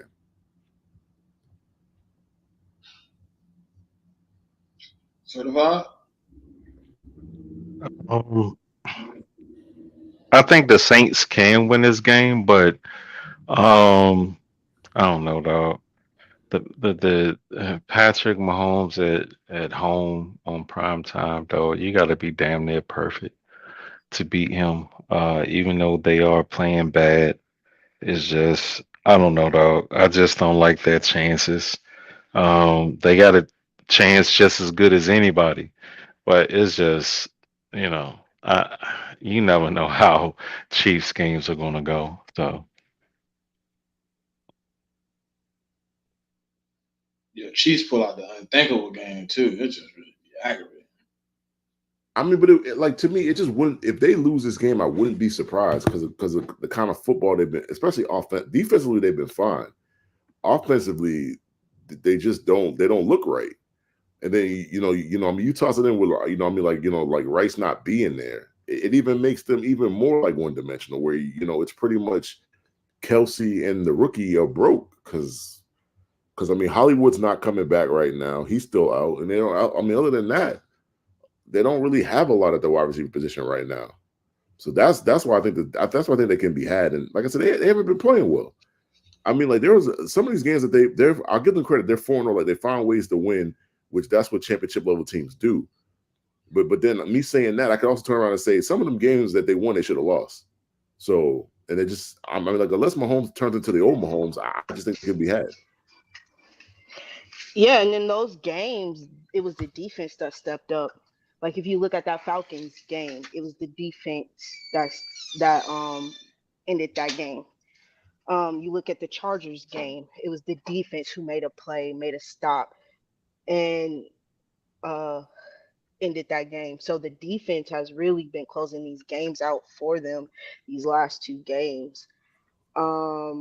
And that's why I think that's like the difference maker right there is the defense has been able to close out games for the Chiefs and the Saints defense hasn't been able to do the same.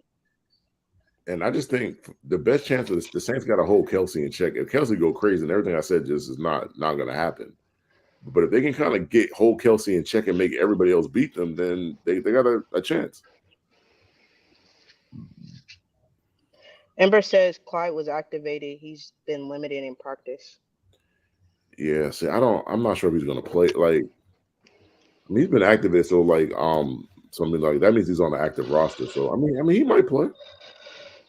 Yeah, that's why I'm looking to see what the final injury report for both teams are.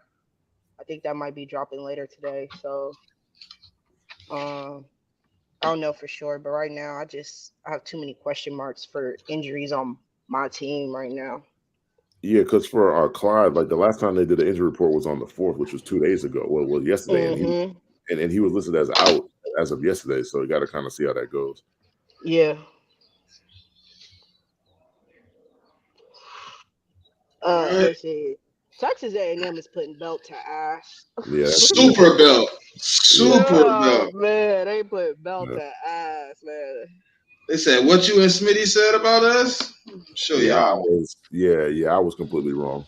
I mean, that's all right. I mean, like you ain't gonna be right all the time, but I definitely was wrong. Yeah, I definitely was wrong on that one. I said Missouri been playing good football. I think they could pull this one. I mean, they just said, hold up. I mean, their defense is not as good as I thought it was. Maybe it's because of the level of competition that they've been playing. Because they can't stop them. They can't stop the run. They can't stop the pass. I mean, they really can't stop anything.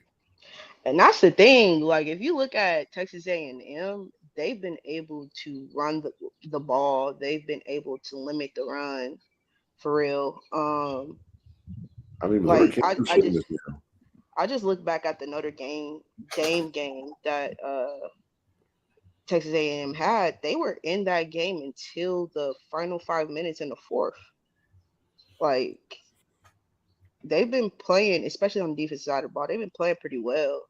For me, it was just the offense. I mean, like Missouri just can't do it. I mean, they can't stop them. They can't put drives. They can't do anything. Yeah, they really not playing good at all. Nah. I mean, Missouri just might be one of them teams that's just they had a soft schedule. They overranked. They closed out the season good last year, but the team is different. So I don't know, but they're playing like some dog shit. And I thought they'd at least come out better than this. I thought they'd at least cover the 7, but they came out like they didn't want to play. All right. Last game on the docket is our Thursday night game for next week. We got the 49ers favored by 3 versus the Seahawks. The over-under is 47.5. 47. Yeah, we should win this.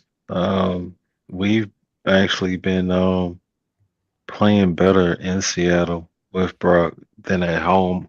I just don't think that defense is there, and you know, if everybody that goes into this game on defense comes out and is available Thursday, I think we'll give Gino some issues. So I don't like Seattle here. I don't think that they're a good team.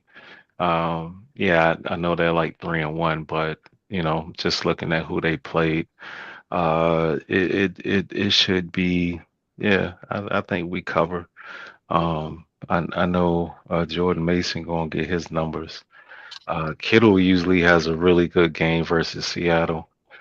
Even with Jimmy, he had good games versus Seattle. So whatever his touch, he probably won't get the targets, but he'll definitely get a touchdown on Seattle. So yeah, I like it. Yeah, I think y'all should beat them, but it's been hard to call these Thursday games because it's so far out. You got so many games to play. But I think the 49ers should pull this one out. Should be. Yeah, I think it's what we say every week, man. To kind of before you even these teams play their games this week, to say what they're going to do in the next game, which is in 4 days, it's kind of hard to do. Is this game in Seattle? Or is this game in Santa Clara? In Seattle. Well, that's added wrinkle. I mean, but I still like the 49ers minus the 3, though. I think they can beat them there. The Seahawks can score with the best of them, but I don't think their defense is that good. I mean, and I know that they had a lot of injuries last week when they played the Lions on Monday Night Football, but they couldn't stop the pass. They couldn't stop the run. If you can't stop the run against the 49ers, it's going to be a long day. I mean, like they're going to bludgeon you all day long. And I'm just not convinced that the Seahawks. I haven't seen the Seahawks stop a run game this season yet, to be honest. Even though they're 3-1. The yards after catch, the Lions wide receivers were able to get in that game. Like the 49ers team thrives off of yak. Like, and this is a defense that can't stop that. Yeah, so, and I mean, like the Niners, that's all. I mean, I don't say that's all the Niners do, but the Niners get a lot of yak from Debo and Kittle and Ayuk. They have the capability to get a lot of yak. Mm-hmm. That's just a recipe for disaster for me. So I just gotta go with the Niners. Go over though, because I think there's gonna be a lot of points scored in this game. And you seen from last Thursday night's game, or again, that was a couple of days ago, where I mean, if you have two really good offenses, I mean, and you can put up a bunch of points. So yeah, one thing about it, defenses take the biggest slack on those Thursday night games. They come out tired as hell. Yeah, because it's hard to prepare for offense like that quickly. Yeah, you're right. All right, so that's the last game, man. Anything y'all got for the people before we get up out of here? No, just keep tapping in every Saturday, 11 a.m. Eastern. Tell a friend, tell a friend. Yeah, I mean, keep joining us on Saturday mornings. I mean, like the video. I mean, subscribe. And just join in on conversation in the comments, man. Because we got people in the comments that just make comments. So I mean, if you're gonna watch us, and make some comments. Yeah. Hey man, it's a nice card tonight, man.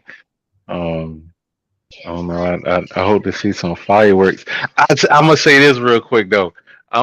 They need to stop putting Juliana's raggedy ass on these main cards, man.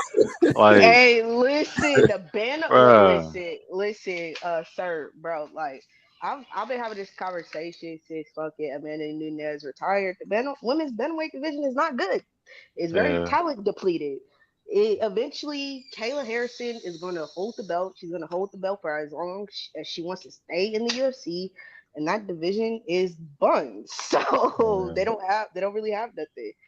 I mean, does she fight hard? Yeah, but do she be getting her ass beat? Yeah. You Yes, know what I'm saying? yeah. So, we'll see though. But Pereira, I He don't about to know, have another man. knockout. He about to have Yeah, another cause knockout. my boy, he got thunder in his hands too. Khalil, yeah, he So cool, but I don't know though. If he hit him on the right spot, he might go night night. hey, You you know. saying I should bet on the upset? I might throw a couple dollars Mm. on that. Yeah, tonight gonna be a good fight. I mean, it's For good as the a good fight card, man, because there Yeah. ain't no college football on tonight. Let's Yeah. just be honest about it. It's not a Oh, lot of good games. hey, and you know what, man? It's sorry to stay in the night, champ. You know what I'm saying? You ain't gotta go out every weekend. Just go ahead and spark one up, dog, and sit back and relax. Like sit down for a weekend. You And know what I'm these Nah, saying? J fights, Migs be Give your kidneys a outside. break. yeah, Uh, Mick be outside. man, I was Mhm. inside last Saturday. I don't know what you're talking about. these tequila companies, man, they thriving right now. You And I know don't what I'm even drink the saying? show like that though. That's the funny thing. And I'm more of a, Shit. like a whiskey or bourbon guy, honestly. Mm, But no, I mean, like I was in the crib last Saturday. I mean, like watching Georgia last Saturday, man. yeah. I mean, like I mean, like getting them clamped up, watching getting clamped up in the first half. But Oh yeah. And I was I know y'all already talked about it, man, but I don't even understand why Florida State playing at 7 o'clock, yo. Like, what's that about? it's got to do with who you're playing. I mean, you're playing Clemson like that. That That's is, crazy, man. I mean, that at the beginning of That's the season crazy. was supposed to be a big game. I said Yeah, it was some and I SC. don't think These they motherfuckers said flexing we was it. gonna be buns, man. Nah, Now they got to throw man. on prime time. Nah, that's that whole shit I was saying. That's some SEC whole ass shit right there. Cause all the so many people didn't go to the draft, and oh my god, they ain't returning no starters. They gonna be a bad team, and now these motherfuckers on prime time. They did this shit on purpose. They knew these niggas was gonna be buns. They some hoes, dog. I mean, the Florida State Clemson game was always going to be on TV though, no matter what. Like, Yeah, and Yeah. they It don't. could have been Like at one not at o'clock. 7. It Could could have have been at been one at o'clock. 12, dog. It could have been at Nah. 12. bruh. I Nah, don't think they dog. flex college football games. But they could have It just should never it scheduled it should for have never nighttime no, games. yeah, I they mean, they should have don't. never scheduled it. No, So but here's the that's a thing, right? premier It's matchup in the crazy. I mean, ACC. Nah. but the thing about college football, like they don't flex games, but they Mm-mm. also, if you look like, give me an example, right? If you look 2 weeks down the line when Georgia got to play Texas and Florida and Bama got to play Tennessee, those games don't have times yet. Like they don't determine until like a week before the game what time those games are going to be. So This it's That's shit not why the you same. have perfect. a lot of. That's why you have a lot I'm of trying to games on the schedule with to be determined Yeah, because they look at it and then they'll be like, okay, we'll put you in this slot or we'll put yeah. AJ you at Mac. this. I mean Smitty, they did you wrong, dog. Wow. Did you wrong? On That's How they it, did crazy. me man. wrong? How they did me Yeah, wrong? dog. They put your team out there, and they knew these niggas gonna be What buns. team? Oh, my bad. My bad. I thought I was talking to the other Smitty. My bad. I'm sorry. Yeah, he on vacation, bro. Uh, My, uh, I don't know if Florida State play today. Nah, they don't play today, bro. They I off. don't even know what They that off for the means. whole season, bro. They don't come back till 2025. Bro. Yeah. You Hey sure? man, but I saw some videos of the freshman, man. He looked pretty good. Who Luke? I don't know, some quarterback. Was it Luke or Brock? No, it wasn't Brock. He was a black kid. He was a redshirt Oh, they got freshman. Jackson? I guess he was Oh, we might practicing. could win this bitch. Hey, I don't. Jackson. I think he redshirted though. He redshirted last year. He was at another school. He came to us Oh, in the transfer portal. Oh, man, here's some news that just came down. The Packers have suspended wide receiver Romeo Dooms for 1 game for contact detrimental to the team. he out of there. He could trade him right to the pig. I mean, sure. We'll take him over here. Should I take him? I'll take him. What? And then, also, I seen a report that Evan Ingram is not tracking to play tomorrow either. So, God, injuries. Yeah, because I think they've been playing dude Strange. I forgot what his first name is. Cole. Cole Strange. It might be. I'm not sure. He the tight end over there with the Jaguars. He been Cole playing. Strange. And Irish Strange. That's what you're talking about. Oh, okay. Yeah. It's another one too. Cole Strange too. What the hell he playing?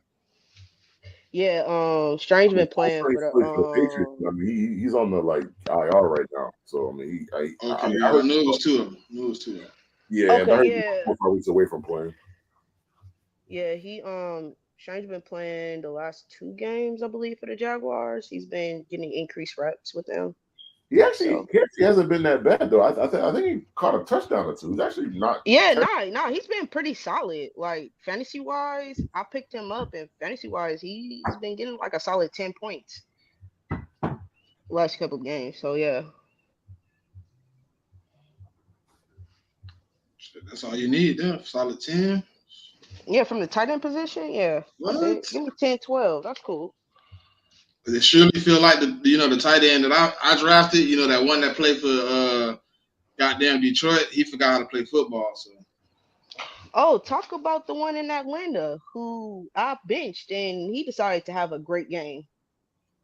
Oh man, it's crazy.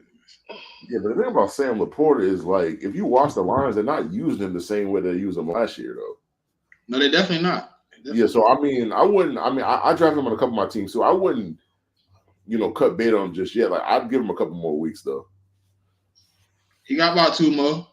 Because the way J-Mo playing, J-Mo should be opening up between the hashes for him. That's the one thing I'm surprised. Like J-Mo having these good games, and I would have thought that the hash between the hashes would have been opened up for Laporta, but it just hasn't happened yet.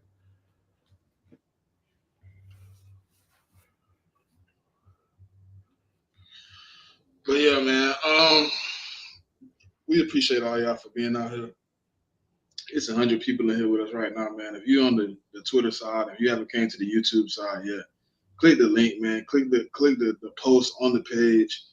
Come over, man. Chill with us, hang out. As Mick said, we got the people in here hanging out, man, commenting. You got a good conversation, back and forth about this football thing. So Saturday, 11 a.m. Eastern Standard Time. Tap in with us, man. Y'all know what it is. Until next time, from the check down to you and yours. Peace.